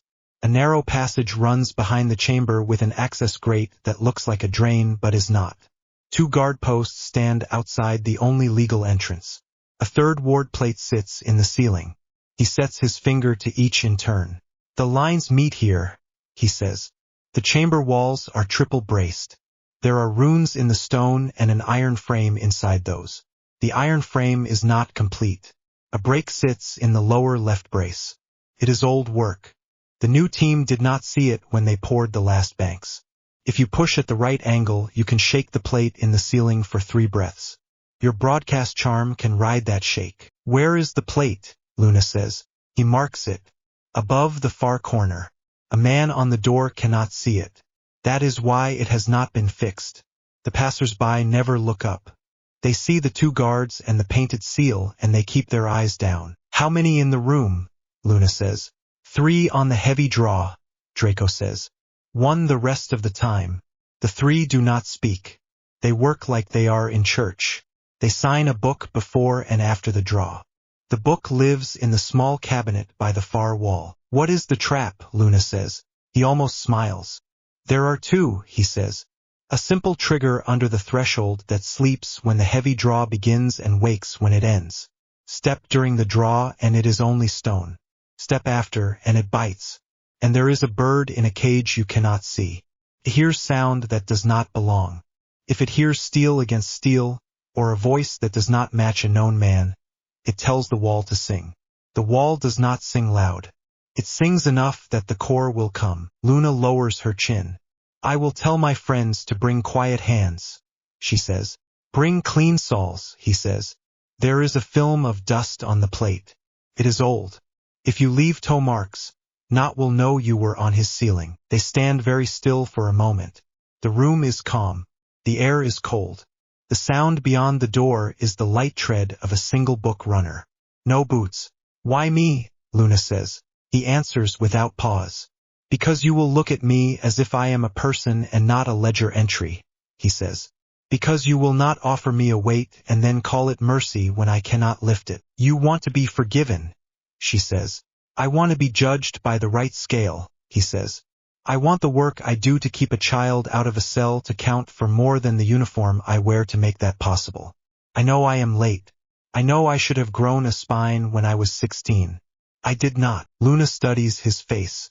She sees the tight circle around the eyes and the line at the mouth that comes from telling clerks to change words on a page until the page loses its teeth. You could still run, she says. He shakes his head. Where? He says. Into a life where I do not know if the boy from this morning comes home. I would rather stand inside the thing and turn the screws until it shakes. She steps close enough that she can smell the soap on his cuffs. She does not touch him. She keeps her hands at her sides. You have one more thing to give, she says. You know how he thinks. Draco looks at the door to the side room. He looks back at her. He does not think of enemies, he says. He thinks of failures that need to be removed. He believes he is the only stable part of a broken machine. He will not sleep until the bolts are welded shut. He will fire men who tell him a wall can stand without more metal. He will make the wall a cage and call it peace. The worst of it is that he will mean it when he says it is for the children. Luna's eyes soften. Thank you, she says. He steps back from the table. He folds the chart and hands it to her. She does not hide it. She tucks it into her sleeve the same way she took the slip from the library. She meets his eyes again. Are you afraid? She says. Every hour, he says. It keeps me honest. Her voice is even. Me too, she says. Silence sits with them. It is not empty. It is full of the things that do not need words. She reaches up and rests her palm against the side of his face. It is a brief touch. It is light and clean. He closes his eyes and breathes once. When he opens them, she is still there. He sets his hand at her shoulder and does not grip. She lifts onto her toes and kisses him. It is not a promise. It is not a reward. It is two people being seen for a single breath when seeing has been hard. They stand apart at once. She steps back. He clears his throat. I should go first, he says. You count to 20. Then you leave by the front door. No turn of the head. Understood, she says. He leaves by the side door. The latch touches wood with a small sound. She counts to 20. She walks out through the front. She keeps her eyes level. She hears the faint buzz of the wards in the stone. She does not hurry. She walks. Hermione feels the small brush of the charm on the corridor wall. One person. Then one more. Then quiet. She breathes out. She checks her list. She gathers the two small charms. She leaves no trace of chalk or touch. She goes back to the stair. Ron waits in the shadow by the lintel 3 halls away. He counts 10 and then goes the other way to confuse any watcher who counts footsteps for sport. He reaches the lane outside the hedge 10 minutes later and waits. Luna reaches the gate 2 minutes after that. He opens for her and closes it at once. Inside, she lays the folded chart on the table. Steam drifts from the kettle. Hermione stands. She does not reach for the paper yet. She looks at Luna's face. Are you safe? Hermione says. Yes, Luna says. Ron tilts his head toward the chart. Is that the door? He says. It is, Luna says. It looks like a drain and is not. Hermione opens the chart. She reads it once without speaking. She reads it twice with her finger on the lines. She reads it a third time with her eyes closed while she sees the room that is not in their house. We can ride the plate, she says. We can place the broadcast at the edge of the draw and let the surge carry it. Ron leans over the table. He taps the margin where Draco marked the trap. We need quiet feet, he says. We have them, Hermione says. She places her palm on the square that marks the ceiling. We will practice on the pantry shelf. We will hang upside down and learn to breathe like bats. Ron grins without meaning to. I will fetch string, he says. Luna rests her fingertips on the table. The wood is warm. The room smells of tea and chalk. She lets her hand fall. He is afraid, she says. I know, Hermione says. So are we. Luna's voice is soft. He wants to be judged by the right scale, she says. Hermione folds the chart and sets it under the paperweight. We will judge him by the work he does next, she says. If he holds a door open for us on the night we choose, then he is the boy you saw. If he swings it shut, we will treat him like any other door. Ron goes to the shelf and draws down a ball of string. He pulls a length and tests it with his hands until it squeaks. He looks at the two women he loves in different ways and sets his jaw. Night after the new moon, he says. Night after the new moon, Hermione says. Luna nods. I will go to bed early, she says. I will need a clear head to hang from ceilings. The three of them stand in a line without meaning to. The kettle hums. The house is a safe shape around them. The headmaster's office is bright with cold light. The portraits stare with eyes that do not move. Harry stands at the desk with his palms flat. Nott stands to his right with two guards behind him. Two Aurors stand to the left. Their faces look like men who work and do not speak in rooms like this. The bridge, Nott says. Two men, tied like parcels. No bodies left in the water. No footprints. A clean charm that pulled air and made it heavy. Your architect likes neat edges. Someone is learning to speak in his grammar. Harry's eyes move across the map of the grounds. His voice is level. The draw schedule, he says. Has there been drift? No, says the senior Auror. The lines hold steady. Harry looks at Nott. You will not walk your men through the halls with your wands out, he says. You will not turn the school into a barracks. You will not make children swallow fear just to make yourself feel tall. Nott keeps his face calm. Then we make more checks at the gates, he says. We pull more boys to look at their eyes. We find the curious ones before they grow teeth. Make more checks, Harry says. Do it in daylight with a table and two chairs. No walls. No torches. I will not have a rumor that boys are taken in the night. He turns to the Auror on the left. You will send me your men with old heads, he says. Not the ones who want to be the first through every door. The man nods. Yes, sir, he says. Harry's tone does not change. The boy in Ravenclaw, he says. He asked the Arch a question. Nott speaks. He will be ready to move if he steps out of line, he says. Bring me proof when he does, Harry says. Until then, no cages.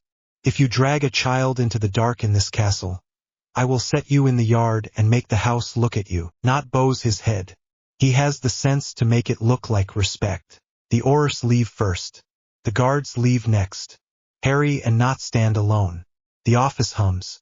You are tired, Nott says. Harry's mouth moves in what might be a smile if his eyes would join it. Rest is indulgence, he says. We can sleep when we have washed what is left of the old war out of the stone. Nott watches him. He thinks of the two men tied under the bridge. He thinks of the boy who asked a question. He thinks of the way Draco Malfoy has begun to sign orders with a touch of his wrist as if his hand hurts. Shall I bring Malfoy to you? Nott says. Not yet, Harry says. He makes the walls stand. For now that is enough. Nott bows again. He leaves. The door closes. The room settles. Harry looks at the throne. He looks at the portrait above it. He sits in the chair that is not a throne and sets his hands on his knees. He breathes in. He breathes out. He tries to hear the forest in his head and cannot. He stands. He turns his back on the chair. He walks out. The safe house is quiet when dark comes. Ron has tied string across the pantry door in a neat grid. Hermione has set a stool under it and a rug on the floor. Luna lies on the rug and studies the threads as if they are a sky. Ron holds the stool while Hermione tests a climb. They practice slow. They laugh once when Ron bumps his head on a shelf and then laugh again because the sound is so rare here. Later, when the kettle is empty and the coin on the string has gone cold, they spread the chart one more time. They choose a path. They choose the second path for when the first one fails. They choose a place to run that is not a trap. The lamp burns low. The house breathes. Outside, the wind shifts and brings the thin song of the wards from far off. Hermione lays a hand on the paperweight. "This is the one," she says. Ron closes his eyes and sees a ceiling plate with dust on it, and the way his hands will feel when he holds still above a guard who does not look up. Luna reaches out without looking and finds the coin. It warms under her fingers for a small second and then cools. "Tomorrow I will take tea with Professor Sprout," she says. She always knows when the soil is ready. Hermione smiles, short and soft. "Good," she says. Ron checks the bolts. He darkens the lamp. He looks one more time at the chart and then at the two faces across the table. The air feels steady. The night holds. The house watches over them. Far away, in a room of stone and glass, a man who calls himself a keeper stands alone and does not sleep. They lay the plan out for the last time on the kitchen table. No speeches. No new ideas. Just checkpoints. Hermione taps the chart from Draco with the back of her pencil.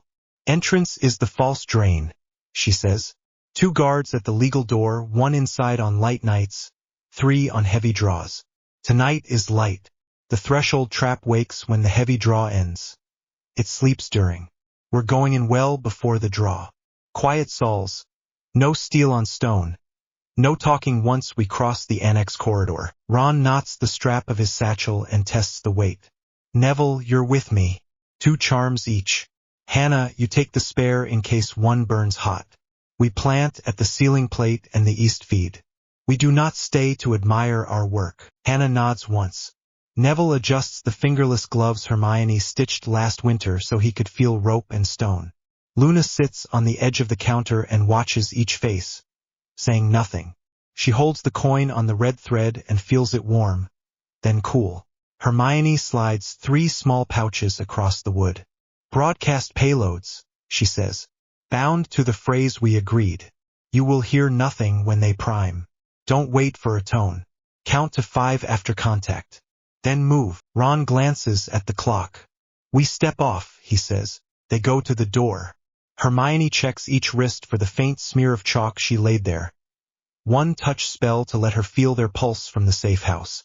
Her thumb finds Ron's skin, then Neville's, then Hannah's. 3 steady beats. "Non-lethal only," she says. "Non-lethal," Ron answers. His voice is calm.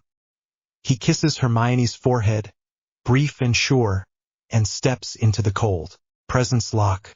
3 figures into the lane. 1 stays. The hedge lifts and settles. The south annex squats beyond the greenhouses. A thick rectangle of stone that looks like storage to anyone who does not count the hum in the walls. The grass outside it is trimmed too smooth. The path is clean. The legal door glows with faint ward light around the seal.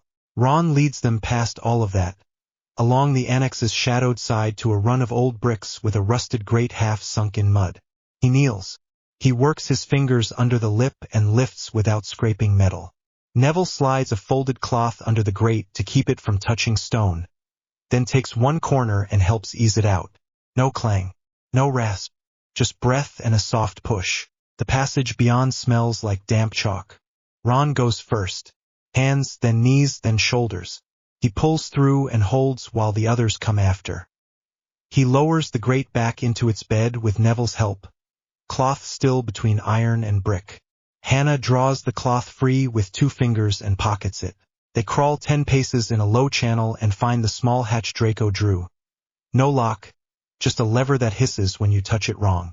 Ron rests 2 fingers on the wood, breathes once, then presses where Draco's thumbprint sits in his memory. The lever moves.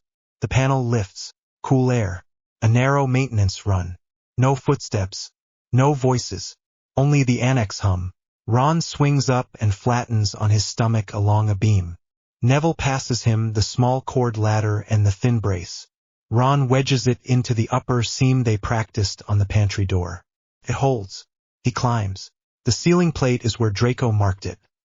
A square of old metal, dust filmed over, set above the far corner of the Nexus chamber. From this side it is only a thin panel in a crawl space. From the other side it is the mouth of their plan. Ron lies on his back and breathes through his nose. He pushes his shoulders into the brace, finds the line with his toes, and hangs with his head over the plate. He waits for his pulse to slow.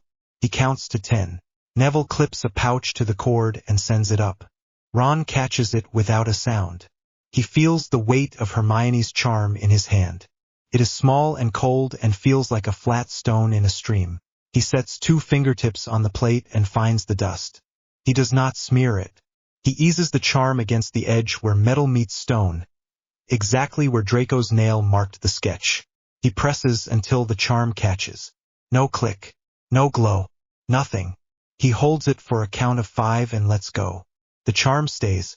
He sends the empty pouch down. Neville sends the next. Hannah watches the corridor through the thin grill, her ear tilted to catch any breath that does not belong to them. No boots. No murmur. The hum eats all small sounds and leaves nothing. Ron places the second charm at the east feed line junction, the one that runs beside the plate. He brackets it with his hand and his shoulder and breathes slow so he does not fog the metal with warmth. He counts. He lets go. Neville's turn. He comes up beside Ron, lighter, careful. He pushes the third pouch up against the joist and lets Ron take it. They work in the rhythm they found last night hanging from the pantry shelf. One set of hands steady, the other precise, then switch for the next angle. It is quick and clean. When the last payload is anchored, Ron slides the cords back toward Neville and Hannah and whispers one word he never uses on jobs. Good. They do not grin. They do not nod. They reverse the route, sparing their breath for grip and balance. At the hatch, Ron presses the lever back into place, easing the wood home until it sits flush. They drop to the channel. They crawl. The grate goes up, the cloth slides in, the grate comes down, the cloth slides out. Neville wipes a faint line of mud with 2 fingers and rubs the dirt into his glove so it looks like nothing. They stand in the dark along the annex wall and listen. Patrol passes on the far side. 2 pairs of steps. A small cough.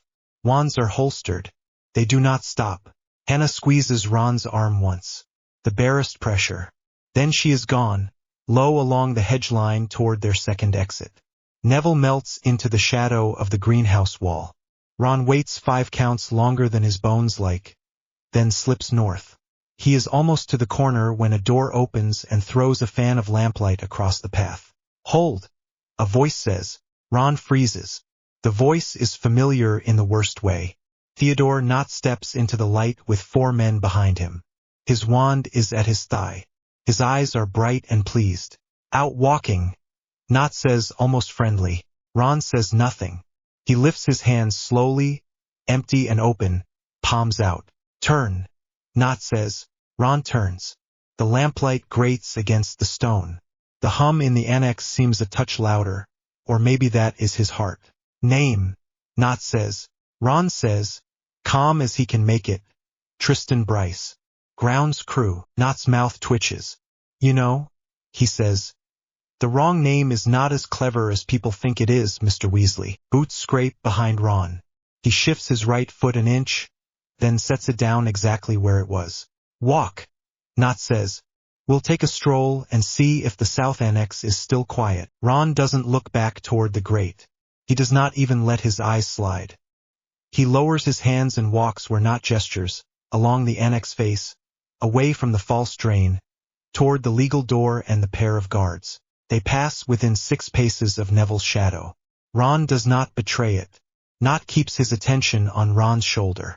The guards at the door straighten, then relax when they see their commander. One nods to Knott. Knott does not nod back. Funny thing about quiet places, Knott says. They make small noises sound like large mistakes. Ron opens his mouth to buy 1 second and the castle interrupts him. A bell somewhere inside the annex ticks once. An internal relay settling as the pre-draw checks roll awake. The hum under the stone shifts half a note. Ron keeps his face still. Knott's eyes slide to the door seam, just for a beat, the way a man will glance at a kettle as it begins to sing. It is the only opening Ron is going to get. Now, he says quiet. Neville's charm pops. The air thickens in a thin slice across the path behind Knott's men. 2 guards step back into it and hit resistance they cannot see. Their breath leaves them in a soft grunt. Hannah's line charm snaps a second later, tongue-tying the 2 at the door with a loop of force no thicker than twine. It looks like nothing. Feels like hitting a wall of wet rope. Ron moves. Elbow to the nearest man's throat. Hard enough to stun, not to crush. Knee to the thigh just above the knee joint. Nerve shock. Drop the stance. He takes the wand out of the air as it falls. He throws it to the grass. He does not break it. He steps into the second man's space, shoulder first, and rides him to the wall, then lays him down fast and neat. Not is already moving. He is quick and trained and loves this part. He whips his wand up and barks a word. Ron does not let him finish. Ron's left hand snaps out, palm open, and the low-field disruptor Hermione taught him shivers the air between them. The spell distorts as if it hit hot stone, and skates along the annex face with a hiss. Not's eyes sharpen. Good, he says. Run. Ron says into his tooth charm, once low. Neville peels away without a sound. Hannah is gone by the third heartbeat, cutting along the hedge, light and careful. Ron does not look after them. Don't. Not says to the stunned men who are trying to find their feet. They freeze. He wants this one for himself. Hands. Not says to Ron. Let's see them again. Ron shows his hands. Not flicks his wand and the nearest lantern gutters. The light falls by half. He likes the gloom. He steps in and slashes for Ron's wrist. Ron doesn't parry clean. He smothers the line and takes the sting up his forearm. It hurts, bright and sharp. He files it away and pivots to make Not cross his feet. Not doesn't. He's too good. The hum rises another breath. Hermione's schedule whispers in Ron's head. 90 minutes to heavy draw. Plenty to get out if they live the next 10. The air splits with a crack to the left. Stone lifts, folds, and becomes a wall of interlocked blocks in the alley mouth. The blocks stack themselves with crisp impacts. Not's men will toward the sound. Not doesn't. He knows who cast it. Professor McGonagall steps from shadow into the open lane, wand in her right hand, left hand loose at her side. Her mouth is set. Her eyes are clear. Commander Not, she says. Turn and face me. Not's smile returns. Professor, he says. You're out late. Lower your wand, she says. Her voice carries down the lane and across the grass. Release those men. Step away from Mr. Weasley. Not glances at Ron, then at McGonagall, then back. He licks his teeth. No. McGonagall draws herself up, not grand, not theatrical, only sure. Then hear me, she says, quiet and formal. You will stand down or we duel to kill. It is not a threat. It is a line set in the road. Not's laugh is short. He flicks his wand toward Ron without taking his eyes off McGonagall and throws a binding like a whip. Ron ducks and feels the air crack across his scalp. He rolls and comes up low. McGonagall doesn't flinch. Now then, Not says, and he moves. McGonagall moves first. Her wand snaps and the flagstones under Not ripple like water then freeze, the surface turning into a shallow, sticky quagmire. Not lunges and finds his boots set half an inch deeper than he expected. He tears free. She is already casting again. Cupboards from some forgotten storage room along the annex wall explode into a flock of wooden crows that slam into his line of sight and crumble as his counterburst shreds them. Splinters hiss through the air and tick the stone. She is not trying to pierce a lung. She is trying to buy seconds in small coins. Go, she says, without looking at Ron. Ron goes. He sprints for the hedge and cuts right, then right again, just the way he and Hermione drilled it on the kitchen floor with cups and bits of chalk. He hears boots behind him for 2 steps and then nothing. Not's men don't follow. They have orders in their bones, and those orders say finish the duel. The lane loses him to shadow. He does not run straight home. He runs the second path, then the third, then stops to count to 30 in a doorway that smells like coal and old bread. His pulse hammers against the chalk spell at his wrist. In the safe house, Hermione stands with both hands on the table and her eyes closed. She feels the faint shimmer of Ron's pulse against her thumb, the low thud of Neville's, the lighter, quicker beat of Hannah's. She listens for pattern changes. She listens for the surge that means pain. She breathes around the tightness in her chest. The wall charm she set in the corridor at the annex brushes her thought. 5 bodies in a knot. Then the knot loosens. Then 2 in direct line, fast. then one stopping, turning. Then another presence arrives, sharp, precise, old. She does not need a name to know it. Minerva, she whispers, and her throat tightens. Luna touches Hermione's elbow. She always knew her moment, she says. The pulses hold. Ron's accelerates, then steadies. Neville's moves away to the north, even and strong. Hannah schemes the west fence and then slows to a calm walk. Hermione's vision blurs for a second. She blinks it clear. "Come on," she says to the room, as if the room can hear. Outside the annex, Knot cuts through the last of the wooden birds and sends a slicing curse angled to hamstring. McGonagall kicks off her sensible shoes and meets it with stone. The path bulges up into a ridge that catches the arc and throws it into the grass where it sizzles and dies. She answers with a net of transfigured wire that drops from the air. Knot burns it with a flare and, smiling wider now, steps to his left. "Children's tricks," he says. "That is the point," she says.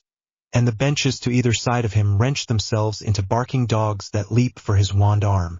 He stuns one without looking, transforms the other into drifting ash with a precise twist, and tries to press her line. He is stronger than she is. He is younger.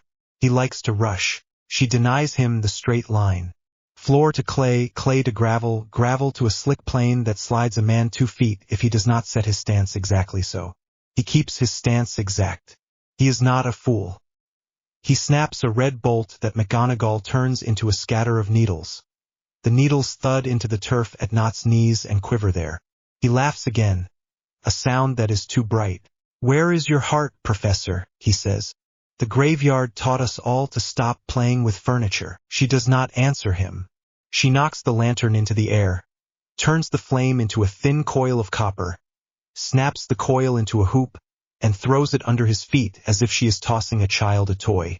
It binds at the ankle and yanks. He slices it, furious now. His next curse is ugly, open-throated. She doesn't block. She shifts the air itself. The curse hits something that is not there and splits, bleeding force up and down into the wall and the path. Stone cracks. Sparrows clatter out of a hedge. For one blink his guard is open. It would be easy to put him down hard. It would be easy to break a wrist, a knee, a neck. She does not. She shoots a wedge of force that slides along his ribs and picks him off his feet, then drops him on his back. His breath leaves him with a grunt. "Stand down," she says low. He does not. He rolls and throws a curse at the back of her knee. It would tear hamstring from bone if it hits. She turns the path to sponge and sinks her leg through it so the force passes above, then firms the stone again and steps out, not limping, not winded, not done. "Professor," he says through his teeth. "You're making me rude." "Commander," she says. "You were born rude." His smile dies. He stops to see her properly then. Not as a teacher, as the wall between him and the thing he wants. They both move at once. Knot takes high-angled shots to drive her head back. She throws low-control transfigurations to steal his footing and his leverage. He hits her shoulder, glancing hot, a stripe that will bruise deep. She takes his balance and makes him put a hand to the ground like a boy who misjudged a step. He throws a cage that wants to shrink. She turns every bar into a ribbon and lets it collapse at her feet. He throws sand into her eyes with a puff spell. She shrugs and it turns to coarse salt that drops without sting. He is sweating now. She is not. She has to keep it that way because he will outlast her if this goes long. A door opens behind him. One of his men, brave or stupid, looks out, sees the duel and starts to shout.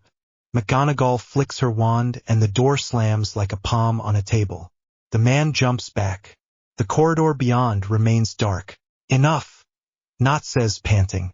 "You're finished." "Not yet," she says. He draws for something spiked and quick. She is ready. She cannot keep this pace forever. She needs one heavy choice to hold him in place, to buy the time she promised. She makes it. The flagstones on either side of him liquefy and then harden again around his boots, to the ankle. His eyes flash. He tries to wrench free. The stone holds him with the weight of the school itself. He snarls. He brings his wand up left-handed and fires 3 quick bolts. She smothers 2 and takes one on the forearm. It burns. Her wand hand shakes and then steadies. You will hurt a child before this night ends if I miss, she says. So I will not miss. She points not at his chest but at the wand. The oak in his hand blooms into brittle, gray fungus that crumbles as he snarls and tries to force magic through it. The core dies. The wand ends. He drops it and reaches for a knife. Her voice cuts the air. Don't. He stops. He stares at her. His boots are set in stone. His breath rasps. The knife shakes once. He drops it. Yield, she says. He says nothing. He stares at the knife. He stares at her. He bares his teeth like an animal that has run into a door it cannot see. Somewhere beneath them, deep in the annex, the hum ticks up one more notch as the first check passes. Ron is clear. Hermione knows without seeing that he is cutting the third path. McGonagall keeps not where he is and refuses to blink. You cannot hold me, he says finally, low and vicious. He will set me free. Tonight you are held, she says. He laughs once, breathless, like a man who has run too far. Then finish it, he says. You gave me the words. McGonagall looks at him. At his age, at the quick hands, at the smile that is a mirror of boys she taught who could have been better if anyone had stayed with them long enough. No, she says. She steps in and strikes him across the temple with the butt of her wand. Clean. Controlled. He falls as if a switch has been thrown and hangs in the stone by his boots until she softens it and lets him down. She binds his wrists with a strip of the bench she turned into rope earlier. It holds. She sets him on his side so he can breathe. She draws his knife toward her with a flick and turns it into chalk. The two stunned guards will wake soon. She does not want them to find their commander choked or dead. She does not want them to find him triumphant either. The balance is thin. She steps around the splinters and the cracked stone and stands in the center of the lane, chest lifting, breath steadying. A figure appears at the corner of the greenhouse. Or, not core, old shoulders. He sees her and stops with his hands open. Ma'am, he says, do you require assistance? I require you to escort your commander to a cell that has a window, she says, crisp and tired, and to send a healer to the south annex door in 5 minutes. 2 of the core are stunned. They will complain. Ignore them. Yes, ma'am, he says. He takes in not at a glance. The rope, the knife-turned chalk, the broken wand. He nods once, deeply, as if he has been waiting a long time to nod at something that makes sense. McGonagall moves her left shoulder experimentally. Pain spreads like heat under the skin. She sets her jaw and walks away without limping. Ron reaches the third turnstile behind the old broom shed and stops, bent, hands on thighs. He keeps his mouth shut as he drags air in. He waits for the world to stop pulsing. Then he touches the chalk mark at his wrist and murmurs, "Clear." In the safe house, Hermione sags against the table and lets out one breath, long and shaky. Luna's hand remains on her elbow. Hermione covers it with her own and squeezes. "Status," Hermione says, voice low and even again. "Planted," Ron says. "All 3. No light. No noise." McGonagall has not. He stops. He swallows. "She's fine." Hermione closes her eyes. The sting behind them is hot. She presses the heel of her hand to the bridge of her nose for 1 second. Then lets go. "Good work," she says. "Come home slow." "Copy," Ron says. She looks at Luna. "Hannah." Luna tilts her head, listening to the near-silent threads that are her way of feeling the line. "Across the west fence," she says. "Calm as a cat." "Neville," Hermione says, "counting tomatoes in his head so he doesn't shake." Luna says, small smile. "He will be here first. Then the tea." Hermione nods. She swallows hard. She sits before her knees remind her. Her hands shake now that the room is quiet. She puts them flat on the wood. Luna says nothing for a while. Then, "You set the line," she says. "You asked the right people to hold it." Hermione huffs out something like a laugh. "I asked the only people I trust," she says. "The list is very short. Aurors move like men who remember rules." They lift not with care because the headmistress told them to, and because the headmistress once taught two of them how to transfigure a brick into a loaf of bread. They do not look at the two core men too long when they curse under their breath. They wake them, check pupils, and send for a healer as ordered. Word will run, even if no one speaks it out loud. Someone stood up to the core in the open and lived. Someone did not flinch. The school knows how to pass that kind of news without the portraits. In his office, Harry stands by the window with both hands on the sill. He saw the flare of the annex ward when it shifted around a duel. He felt the tug through the line that lives in the stone. He did not go. He did not need to. The reports will come to him in neat stacks with names and times. He closes his eyes and leans his forehead against the glass for 1 second. Then he straightens, loosens his shoulders, and turns back to the desk. He writes 3 orders in a spare, narrow hand. More rotation on the night watch. Orders to relieve corps at 2 gates during daylight. A new rule for door checks that looks kind and reads clean and will make it harder for boys like Elias to be pulled for questions after supper. He signs them. He sets them in the outgoing tray. He does not sit in the throne. Ron reaches the hedge. He stops at the gate, takes 2 breaths, and lifts the latch. The house smells like tea and chalk and something warm. Neville is already inside with his hands around a mug. Hannah leans against the counter with her eyes closed and a smile she did not plan to wear. Hermione rises. Ron sets his forehead against hers again. She rests her hands on his shoulders and counts his breaths like a nurse. He grins, small and crooked. Planted, he says. Planted, she echoes. The word tastes like a thing going right. He kisses her. Quick, a press and gone. And steps back to let Hannah crush him in a hug that makes his ribs creak. Neville thumps his back and then steps away, embarrassed by his own relief. Hermione lifts the chart and puts a small ink dot where the ceiling plate sits. She does the same at the East Feed junction. 2 marks. 2 chances. Next, she says, voice steady now. We rehearse the broadcast spell 1 more time. We choose our exact second at the surge. We write the opening line so clean no one can call it a trick. Ron drops into a chair. He flexes his bruised forearm and winces. After tea, he says. After tea, she agrees. They drink without talking for a long minute. The steam slips into the cold air and fades. The hedge taps the window and quiets. Hermione sets her empty cup down with a small sound. She looks at their faces. Ron's pulse still quick at his throat. Neville's hands around his mug to keep them from shaking. Hannah's mouth soft with stubborn relief. Luna calm as a sleeping cat. We're in it now, she says. No more half-steps. No one argues. No one smiles. They are past smiling at plans. Ron reaches for her hand under the table and squeezes. Her fingers curl around his. She squeezes back. Outside, the castle hum shifts again as the night moves toward the high draw. Somewhere under the south annex, 3 neat charms wait in the dark like coiled wire.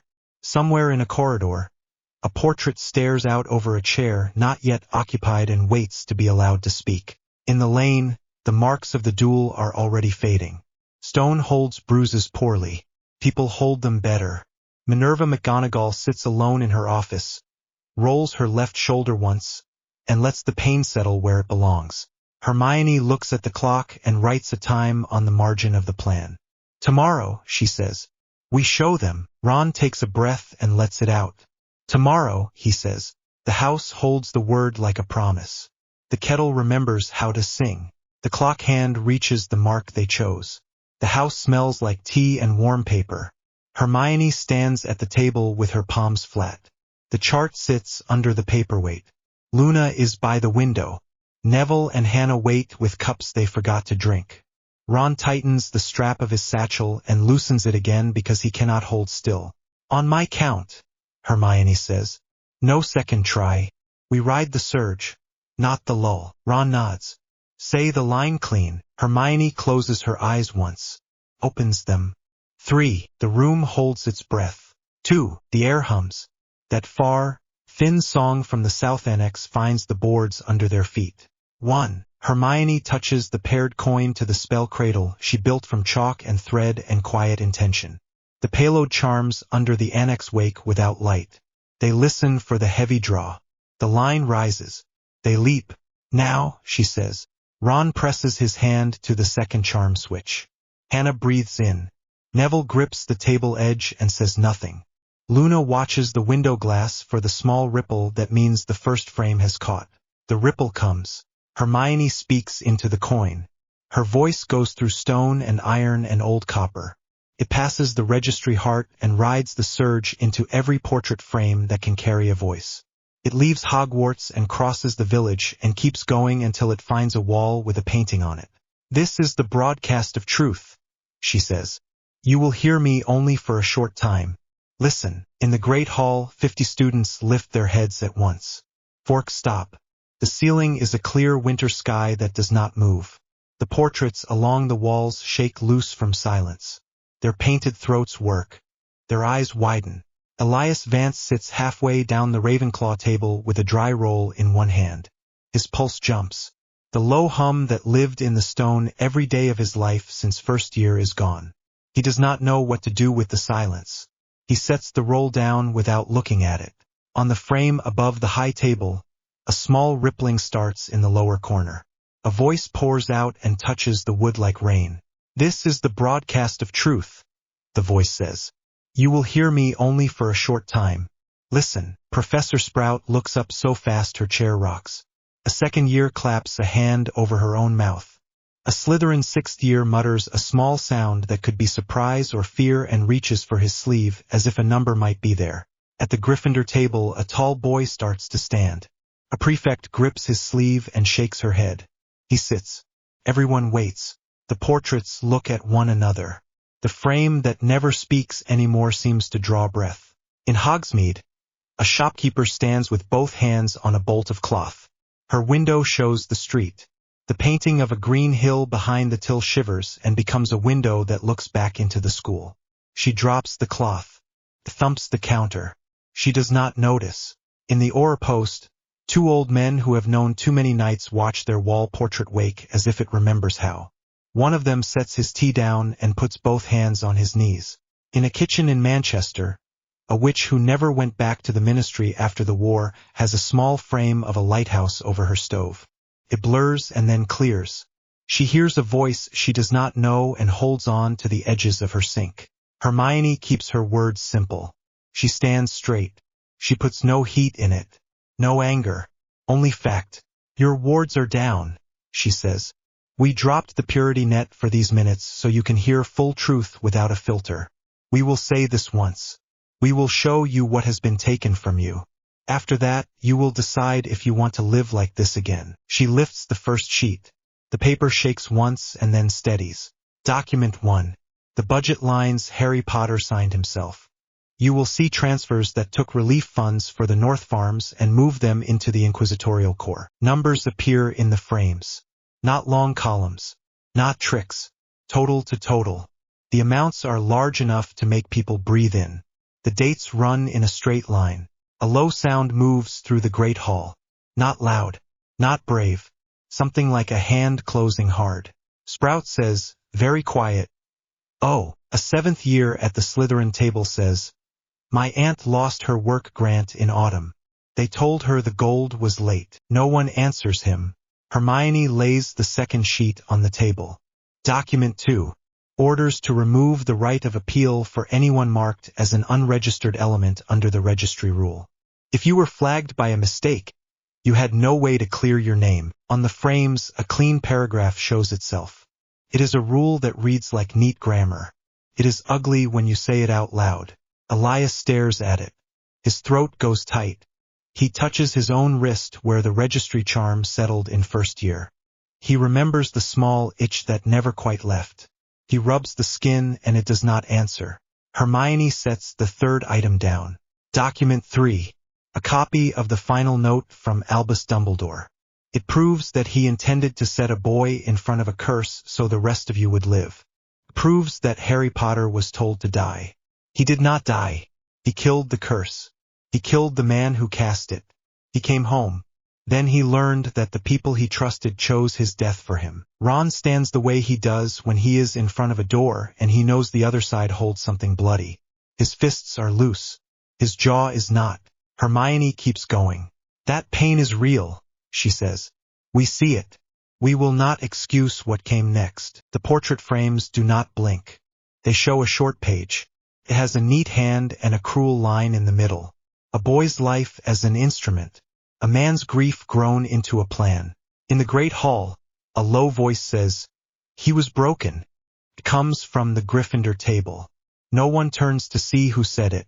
Another voice says, "So are we." Hermione lays the fourth sheet down. Item 4. A technical map of the registry heart, she says. The point where the lines meet. You will see how much it takes to keep a net like this awake. You will see where that power was stolen from you. Look at the feed from the south, and look at the draw on nights you needed heat. The frames show a simple diagram. A square. For lines.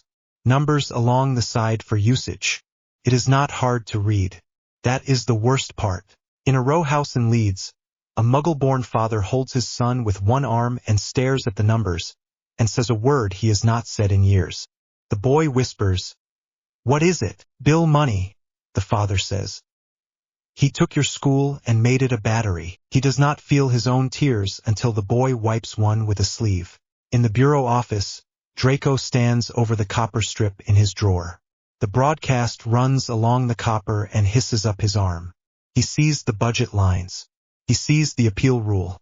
He hears the Dumbledore note in a voice that is steady and dry. He thinks of a boy with a scratch on his cheek and a laugh that started late.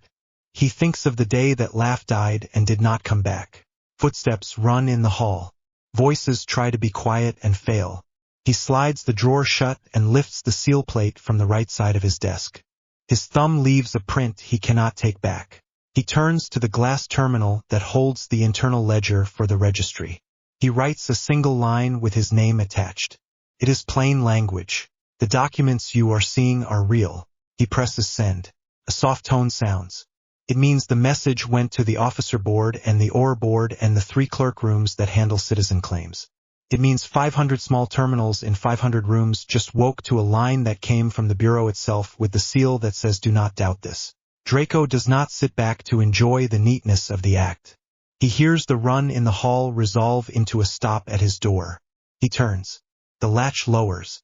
The door opens. 2 core men. New boots. Faces too bright. No, not good, sir. The first one says, "We have a security advisory. Frames are compromised. We need to move you to a safe room." Draco sees their palms. Sees the itch in their shoulders. Sees the way the second man looks past him to the desk drawer, as if he knows copper lives in wood. He puts one hand on the blotter and smiles with one side of his mouth. "Of course," he says. He picks up the thin folder closest to his hand. He adjusts his cuffs. He walks between them and does not hurry. He turns right. He passes the safe room door as if he has not counted every hinge on it. He keeps walking. "Sir," the first man says. "After you," Draco says. He gestures to the end of the hall. The man steps. That is all Draco needs. He turns left into the narrow stair that drops to the archive. He takes 3 steps, stops, turns, and flicks his wand once. The hinge on the safe room door freezes. The latch will drop and stick. The core men will have to pull. They will make noise. It will buy him 10 breaths. He runs. His breath burns at once. He runs anyway. He carries the folder clamped under one arm like a schoolboy. He looks like a man late to a meeting. He hopes the shape of his hurry will hide the shape of his fear. He hits the archive and slides the last 2 steps. He catches himself on a shelf edge. He throws his weight into the old service door and it gives. He drops into the thin service lane that runs behind the offices. He keeps running. Behind him, boots hit the stair and clatter. A voice barks. He does not listen to the words. He knows them. He has ordered other boys to say them. He reaches the end of the lane.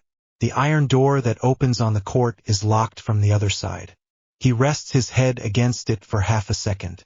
He thinks of the boy in the first-year queue he kept in class.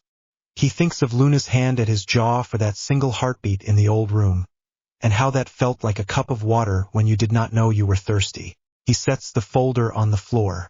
He places both palms on the iron. He breathes out slow. He makes the iron think it is wood. He makes the bolt think it is wax. He moves his hand. The door opens with a low groan. He steps into the court. He closes it behind him. He does not relock it. He runs for the hedge. A shout. A spell. The sound is a thin line and then a crack against stone where his shoulder was a blink ago. He darts behind a pillar. His breath rakes his throat. Malfoy! A voice calls. Stop! He does not. He takes the turn that drops to the cellars under the greenhouses. He dives through a row of barrels and knocks one hard enough that his ribs will remember.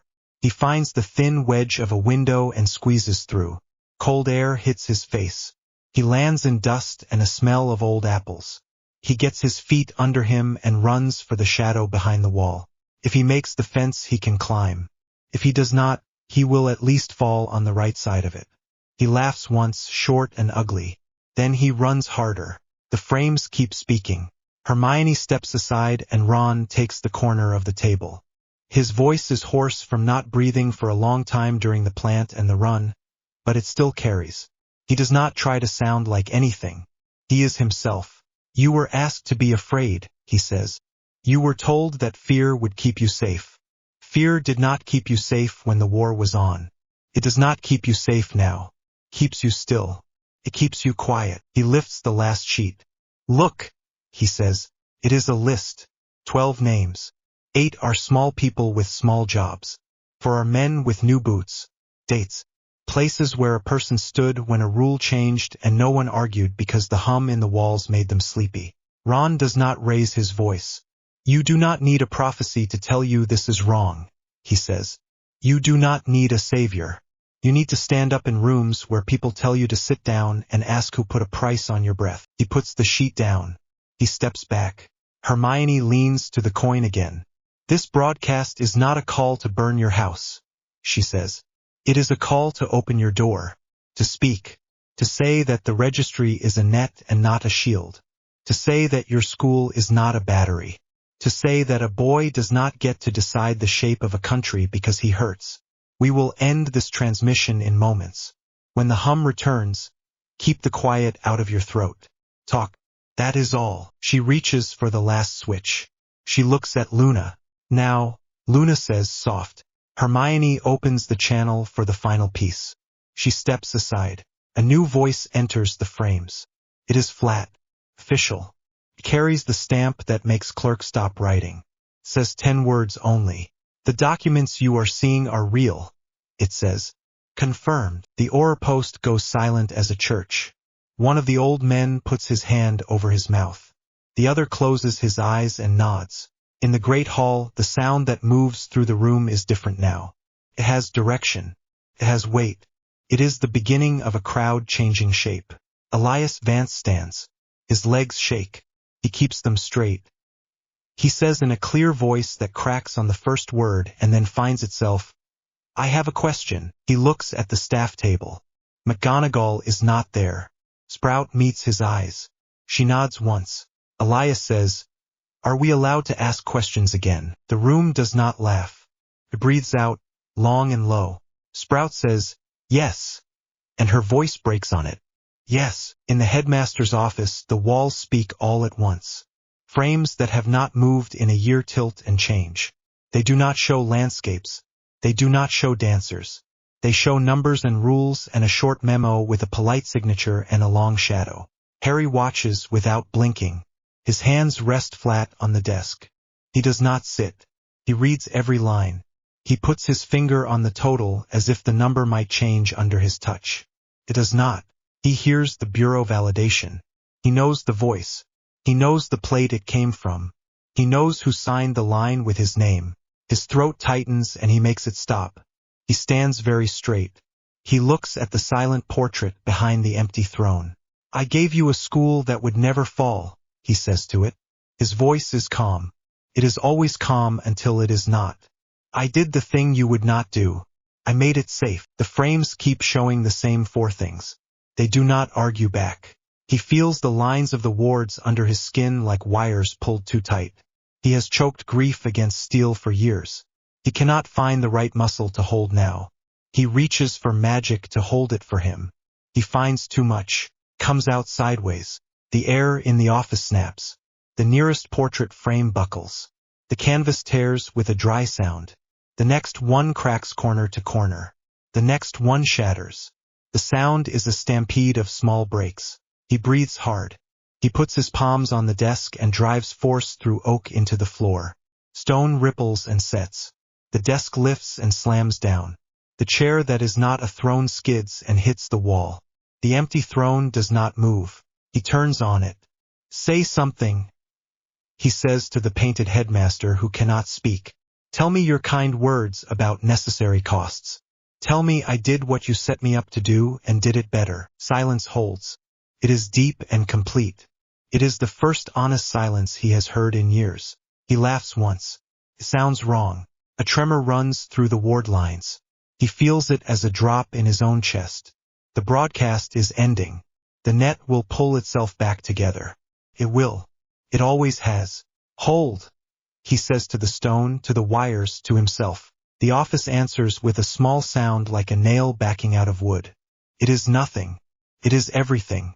He grips the edge of the desk until his nails ache.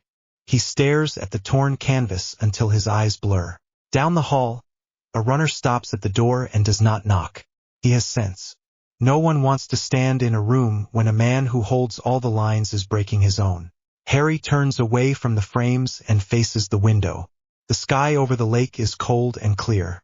The forest is dark and looks like a place you could still walk into and be quiet. He closes his eyes. He cannot find the quiet. He speaks to the glass. "If they call me a tyrant, I can live with that," he says. "If they call me a fool, I cannot." His voice shakes on the last word. He hears it. He hates it. He opens his eyes. He picks up his wand. He sets it down again. He lifts the wand a second time. His hand will not stop shaking. He holds his wrist with his other hand until the tremor is a little less. "Come then," he says to the empty room. "Come and make your case." He walks to the door. He stops before he opens it. He looks back at the silent portrait. "If you had spoken when it mattered," he says, very soft, "I might have listened." The latch clicks. He leaves the office to the smell of split canvas and hot dust. The surge drops. The line falls to hum. The charms under the annex release and die. The frames go still, not all at once, but in a soft wave that rolls out from the school and crosses the fields. The lighthouse over the Manchester stove is only a painting again. The shopkeeper in Hogsmeade wipes her face and only then finds her hands are shaking. In the great hall, the stillness after the voice is louder than the food had been. A small first year at the Hufflepuff table raises his hand without knowing why. He lowers it again. The sound of benches moving begins. Chairs scrape. People stand. Someone says, "Clear.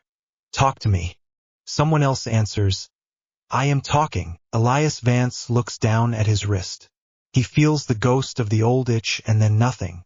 He looks up at the high table. Sprout is standing now, both hands flat.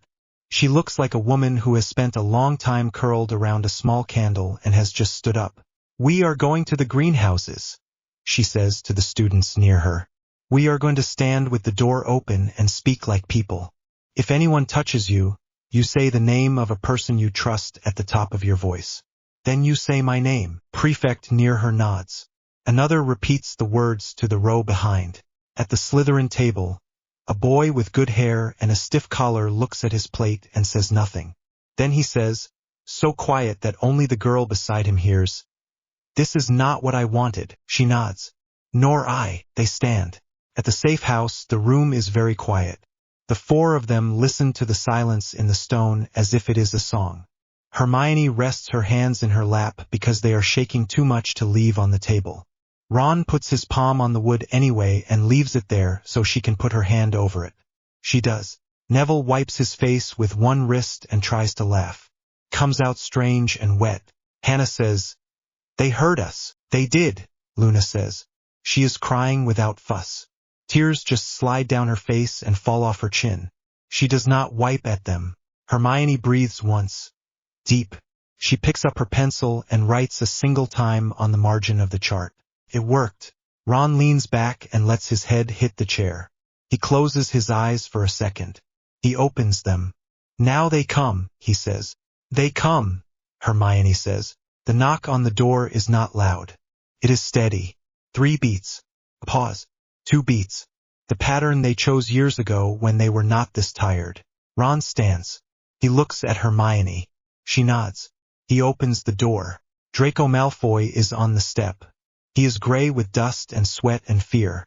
There is a cut along his hairline and a bruise starting on his cheek. He is breathing hard but not gasping. He holds himself straight because he learned how and it stuck. Ron does not speak. He steps aside. Draco steps in.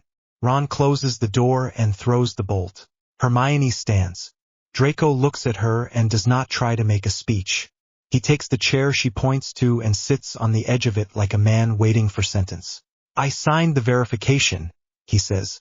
His voice scrapes. They will come for me. They will, Ron says. I can help you reach the office, Draco says. He looks at the chart and then at the coin and then at the cradle made of chalk. He swallows. He is going to stand and wait for you. He has decided that is the story he knows how to live. He will not run. He will make you come to him. Hermione meets his eyes. We were going anyway, she says. Draco nods. He pushes his thumb into his own palm as if that will keep it from shaking. I can get you past the second gate, he says. I can turn a plate so the lift does not climb. You will have to do the rest. He will not hold back for you. He does not know how to hold back anymore. Ron says, quiet. We know. Luna steps forward and sets a clean cloth on the table. You are bleeding, she says to Draco. You are making our table look very brave. He almost smiles. It hurts to do it.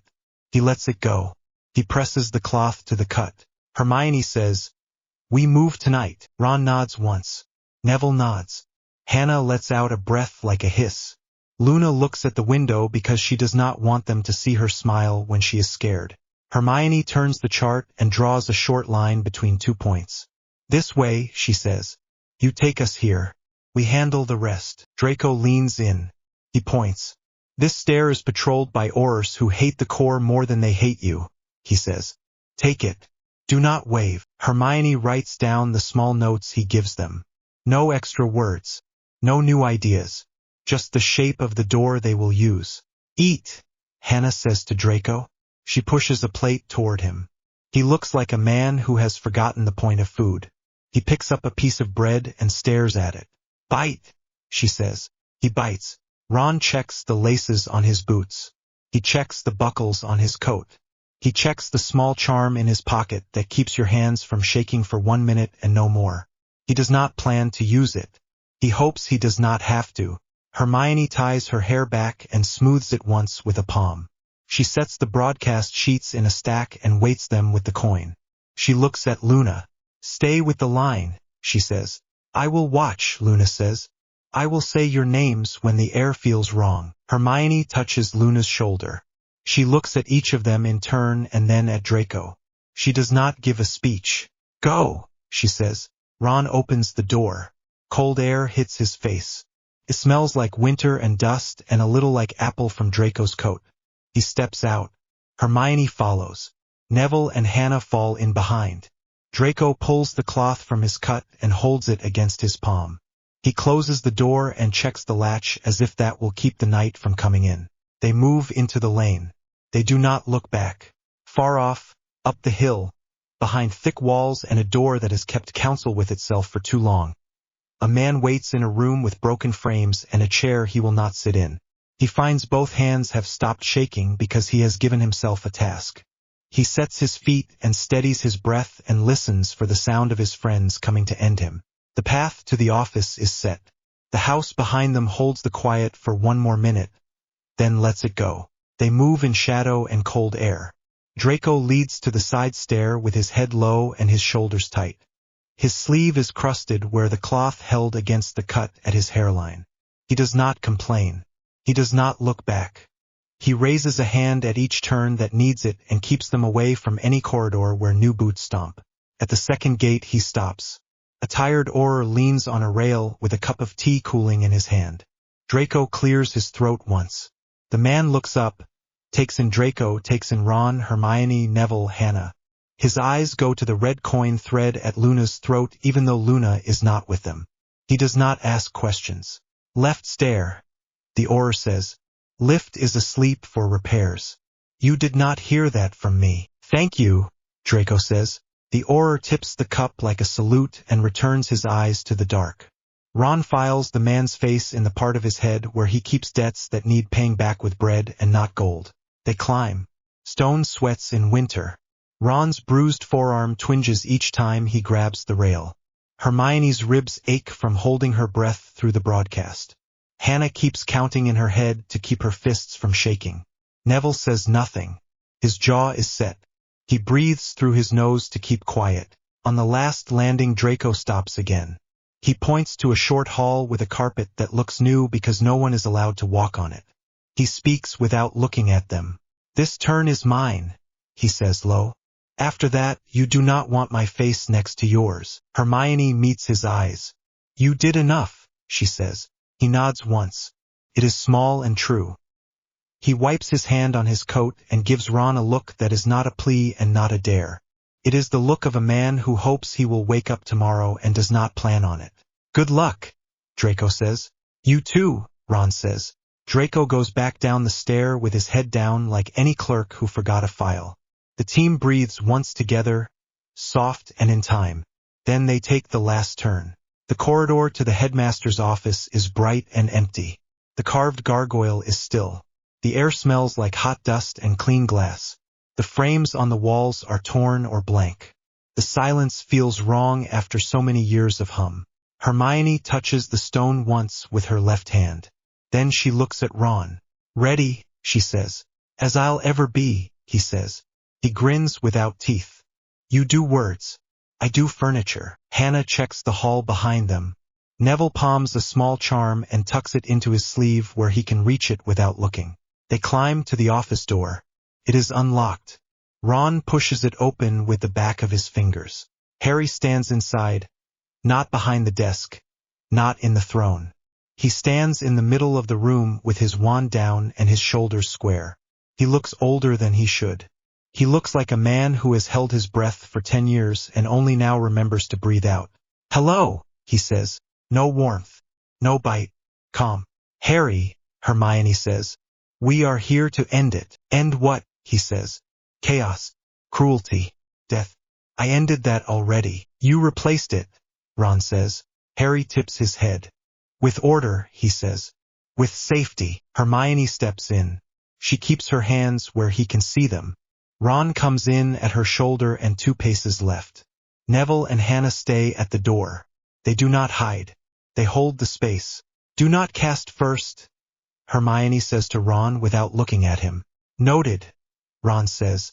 Harry watches them walk. He sees the way Ron favors his left side. He sees the streak of chalk on Hermione's wrist. He sees Hannah's stance that says she will run at a man twice her size and not blink. He sees Neville's steady breath and the set mouth that knows how to plant and harvest and fight. You used me, Harry says. He speaks to Hermione and Ron at once. All of you. A government. A school. A war. I did not break. I built. Hermione's voice stays level. You built a cage, she says. I built a wall, he says. You were there when the wind blew. You know what it was like when the wall fell. You know what a funeral week smells like. I will not let that come back. Hermione moves her eyes once to the silent portrait behind the throne. That canvas is whole and mute. The rest are cracked. The air near that frame prickles like static. The mute charm has teeth. Ron's attention goes to the apparatus set into the base of the wall. It is a neat plate and 3 thin lines of copper that disappear into stone. It looks like a repair. It is not.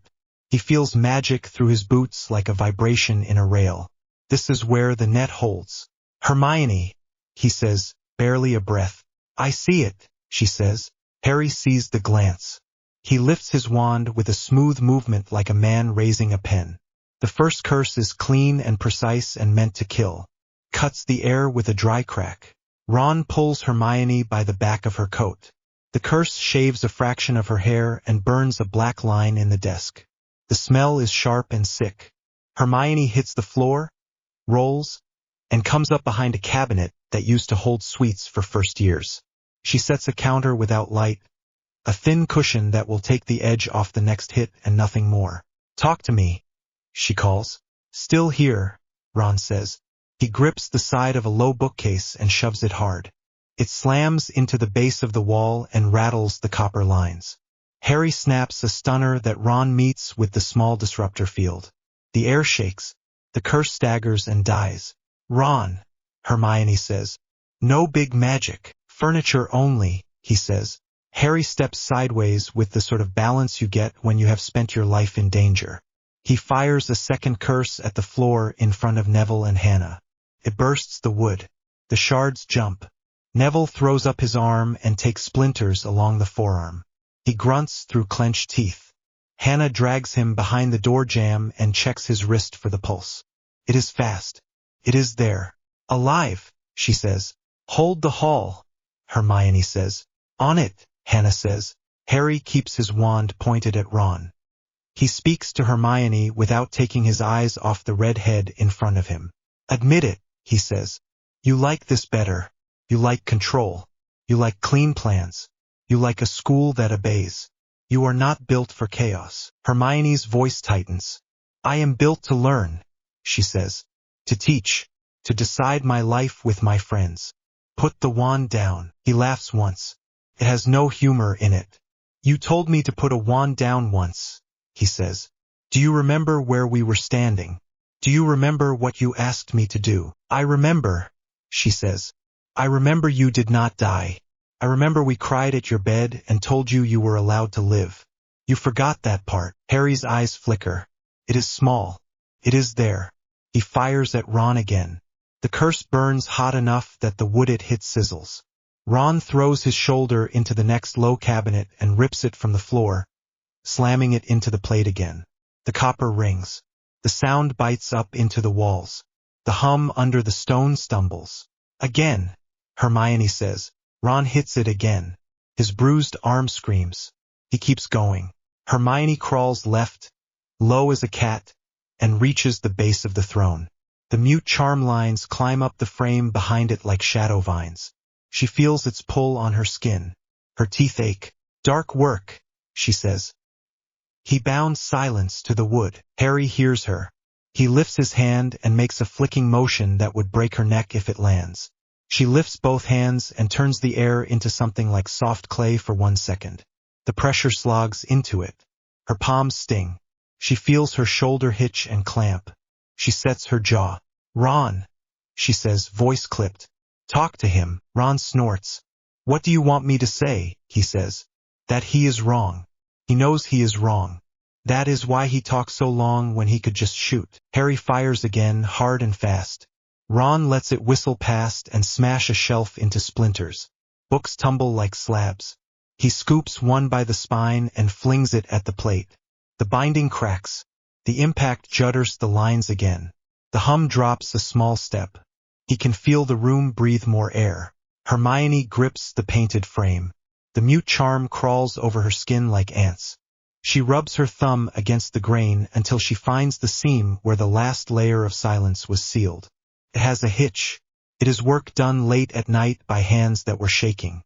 She looks up at the painted face that looks like the man who kept a lemon drop in his pocket and a war plan in his desk. "You do not save a boy by deciding he should die," she says. "And you do not save a school by deciding it should be quiet." Harry hears her and something in him flinches like a muscle under a cut. "Stop," he says. The word comes out rough. "Make me," Hermione says. His wand snaps toward her. Ron steps into it, not for heroics, but because his body moves that way when Hermione's voice goes to the place that will get her killed. The curse takes him hard across the side. It slams him into the corner of the desk. He hits wood with his ribs and sees white. His breath leaves him in a long wheeze. He slides to one knee. He tastes iron. Hermione drops the neat work. She grabs the side of the throne and hauls herself up. She feels skin crack along her palms. She puts both hands on the frame and shoves raw will into the seam. "Undo," she says, steady and simple, the way a teacher tells a student to reverse a knot. The charm fights, tries to bite. It loses its shape. It snarls like a rope that is pulled to breaking. Then it slips. There is a sound like a small bell. The air in the office lifts. The portrait blinks. Blue eyes open. The painted mouth moves. The voice is old and familiar and tired. "Harry," the portrait says, "the world needed a savior, not a keeper. It is not cruel. It is not kind. It is true." Harry staggers as if someone has taken a hand out of his chest. The wand drops 2 inches. His shoulders fall. He breathes and cannot get enough air. "No," he says. "No." He lifts the wand and tries to aim it at the portrait to make it stop. His hand shakes so hard the point wobbles. The magic does not answer like it used to. The lines in the stone behind the plate do not hold him up anymore. Ron has hit them enough times. The hum is a hush. "Harry," Hermione says, "look at us." He looks. He sees Ron on one knee with one hand on the desk, teeth clenched. He sees Hermione with blood on her palms, eyes clear and wet and unafraid. He sees Neville in the doorway with his splintered arm and his jaw set like a farmer who finished planting in the rain. He sees Hannah steady as a fence post and ready to break a man's nose to make a space for a child to walk. He sees friends. He sees a house. He sees a school. He sees the thing he lost. His throat works. He cannot swallow whatever is in it. "I did not want to be the enemy," he says. "I wanted to end enemies." Hermione's voice is soft now. "Then stop being one," she says. He shakes his head. "If I stop, it breaks," he says. "It is already broken," she says. "You broke it to keep it from falling. That is not how buildings stand." He looks at the wand in his hand. He looks at the torn frames. He looks at the throne that he would not sit in tonight because some part of him still knew that chairs like that eat people. Ron speaks through his teeth. "Mate," he says, "please, put it down." Harry's mouth twists. He makes a small sound that is not a laugh and not a sob. He opens his hand. The wand clatters to the floor. The sound is small and sharp. He takes one step back and sits on the edge of the desk because his knees do not like standing anymore. The office exhale is almost audible. Hermione bends at the waist and puts her hands on her thighs because her body wants to fall and she is not going to let it. She breathes. She looks at the portrait. Dumbledore's painted face is still. He has said his one line and gone quiet again. It is enough. Hannah crosses to Ron and checks his ribs with fingers that know how to tell the difference between broken and bruised. He hisses when she finds the worst spot. "Breathing," she says. "Sore. Not cracked. You stubborn idiot." "Thank you," he says. Neville slides down the wall until he is sitting. He closes his eyes, opens them, and laughs once under his breath, gentle and dazed. Harry watches them move around him like they own the room. He rubs his hand over his face and finds it wet. He drops it to his lap and stares at the lines of his palm as if they might say what happens next. "What do I do now?" he says. Hermione answers plain. "You stand up," she says. "You walk out with us. You tell the corps to stand down. You hand the school to Professor McGonagall. Then you answer for what you did." He nods slowly. He closes his eyes. He opens them. He stands. He sways. Ron almost steps forward and then does not because the part of him that has learned the hard way knows not to put a hand on a man who is trying not to fall apart. Harry looks at the portrait one last time. The painted man does not speak. Harry nods to him anyway. It is not forgiveness. It is acknowledgement that a ghost has said the right sentence at last. They move to the door. Ron bends for the wand and kicks it under the desk instead. "Not now. Later." Hermione wipes her palms on her trousers and winces. They go. In the corridor outside, 2 oars wait. Old coats. Tired eyes. One lifts his chin at Hermione. The other looks at Harry and does not salute. "Where is Commander Knott?" Hermione says. "In a cell with a window," the older one says. "As requested." "Good," Hermione says. "Please take Mr. Potter to the Great Hall." They do not touch him. Harry walks between them like any man who made a mistake and has to say it into a room full of people. Hannah and Neville stay to hold the hall. Ron and Hermione follow the small group down the stairs. They cross the entrance hall.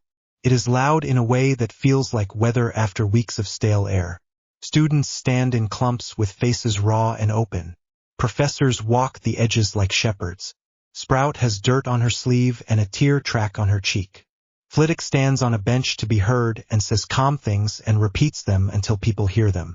McGonagall walks in from the west side with a sling on her arm and dust in her hair. She stops when she sees Harry. She does not smile. She does not spit. She looks like the side of a mountain that has decided not to fall today. Harry stops in front of her. He speaks loud enough to carry without magic. "I resign the headship," he says. "I resign whatever else I took that was not mine. I submit to the law." McGonagall nods once. She lifts her chin. She addresses the room. "This school belongs to its students and staff," she says. "The Corps will leave these grounds. The registry is suspended. Anyone who wishes to speak will speak. We will rebuild our rules in daylight. We will be kind or we will be quiet." There is a sound like a room remembering how to breathe. Some people cry. Some laugh. Some stand very still because their bodies do not trust joy yet. Ron leans his shoulder into Hermione's for 1 second. She lets it hold her up. Then she stands on her own again. Aurors take Harry toward the side hall that leads to small rooms that used to be for interviews about missing homework and became rooms for other things. He walks without dragging his feet. He does not look back. Draco appears at the edge of the crowd, gray and shaky. He has a cut at his hairline and dust in his coat. He sees Harry pass and flinches, then goes to the wall and stays there. Luna slips out of a corridor like a cat and finds him. She touches his sleeve. He closes his eyes. He breathes. Hermione looks at McGonagall. "Headmistress," she says. "For now," McGonagall says. Her mouth almost lifts. Then her face goes stern again. "Go home," she says. "Sleep. Let me do the shouting." "We will make tea," Ron says. "Bring me some in the morning," McGonagall says. They nod. They stand a while longer because leaving is hard when the room starts to feel like a room again. Then they go. Outside, the sky over the lake is pale with thin cloud. The wind carries sharp, clean cold into their lungs. Ron pulls in air until his ribs complain. Hermione swings her hands once and winces. They laugh at themselves because the body asks to be noticed when the fear is over. They walk the path down toward the gate. Students spill into the grounds in clumps. Some sit on the steps and talk with their heads close. Some stand under the trees and hold hands without hiding. Hagrid wipes his eyes on a sleeve and tells 3 first-years that pumpkins will be bigger next year and they should not worry. At the bottom of the steps, Elias Vance crouches near a crack in the flagstones. Something bright catches the light. He pries a small round thing from between stones with his thumbnail. It is a coin with no mark. It is dull and warm from the day's steps. He turns it over. He feels a small, steady warmth in his palm and then it fades. He slips it into his pocket and stands. He looks at the open doors and the crowd. He looks at the greenhouse where Professor Sprout has propped the door with a crate. He looks at the forest that is still a forest and not a wall. He heads for the greenhouse because that is where people are talking. He plans to ask a question and then another. Ron watches the boy walk and nudges Hermione with his shoulder. "See," he says. "That is how it starts." Hermione nods. "Not with lightning," she says. "With a door open." Neville rubs his arm and hisses. Hannah swats his hand away and fixes his sleeve with a strip of cloth. He thanks her and then thanks her again because he forgot if he said it already. They pass through the gate. The path to the safe house feels shorter than it did on the way up. The hedge knows them and makes room. The kitchen smells like tea and string and a little like fear that has gone stale. They light the kettle. They stand in the small room and do not talk for a full minute. Then Ron says, "Ow," as the bruise in his side finally finds its voice. Hermione laughs into her sleeve the way you do when the floor is safe under your feet again. Neville grins with all his teeth. Hannah opens the window. Cold air comes in. Feels clean. They sit. They drink. They do not toast. They do not make speeches. They are too tired and they know there is work tomorrow and next week and after that. Hermione sets the coin on its thread in the center of the table. It does not glow. It does not hum. It is just there. She looks at it.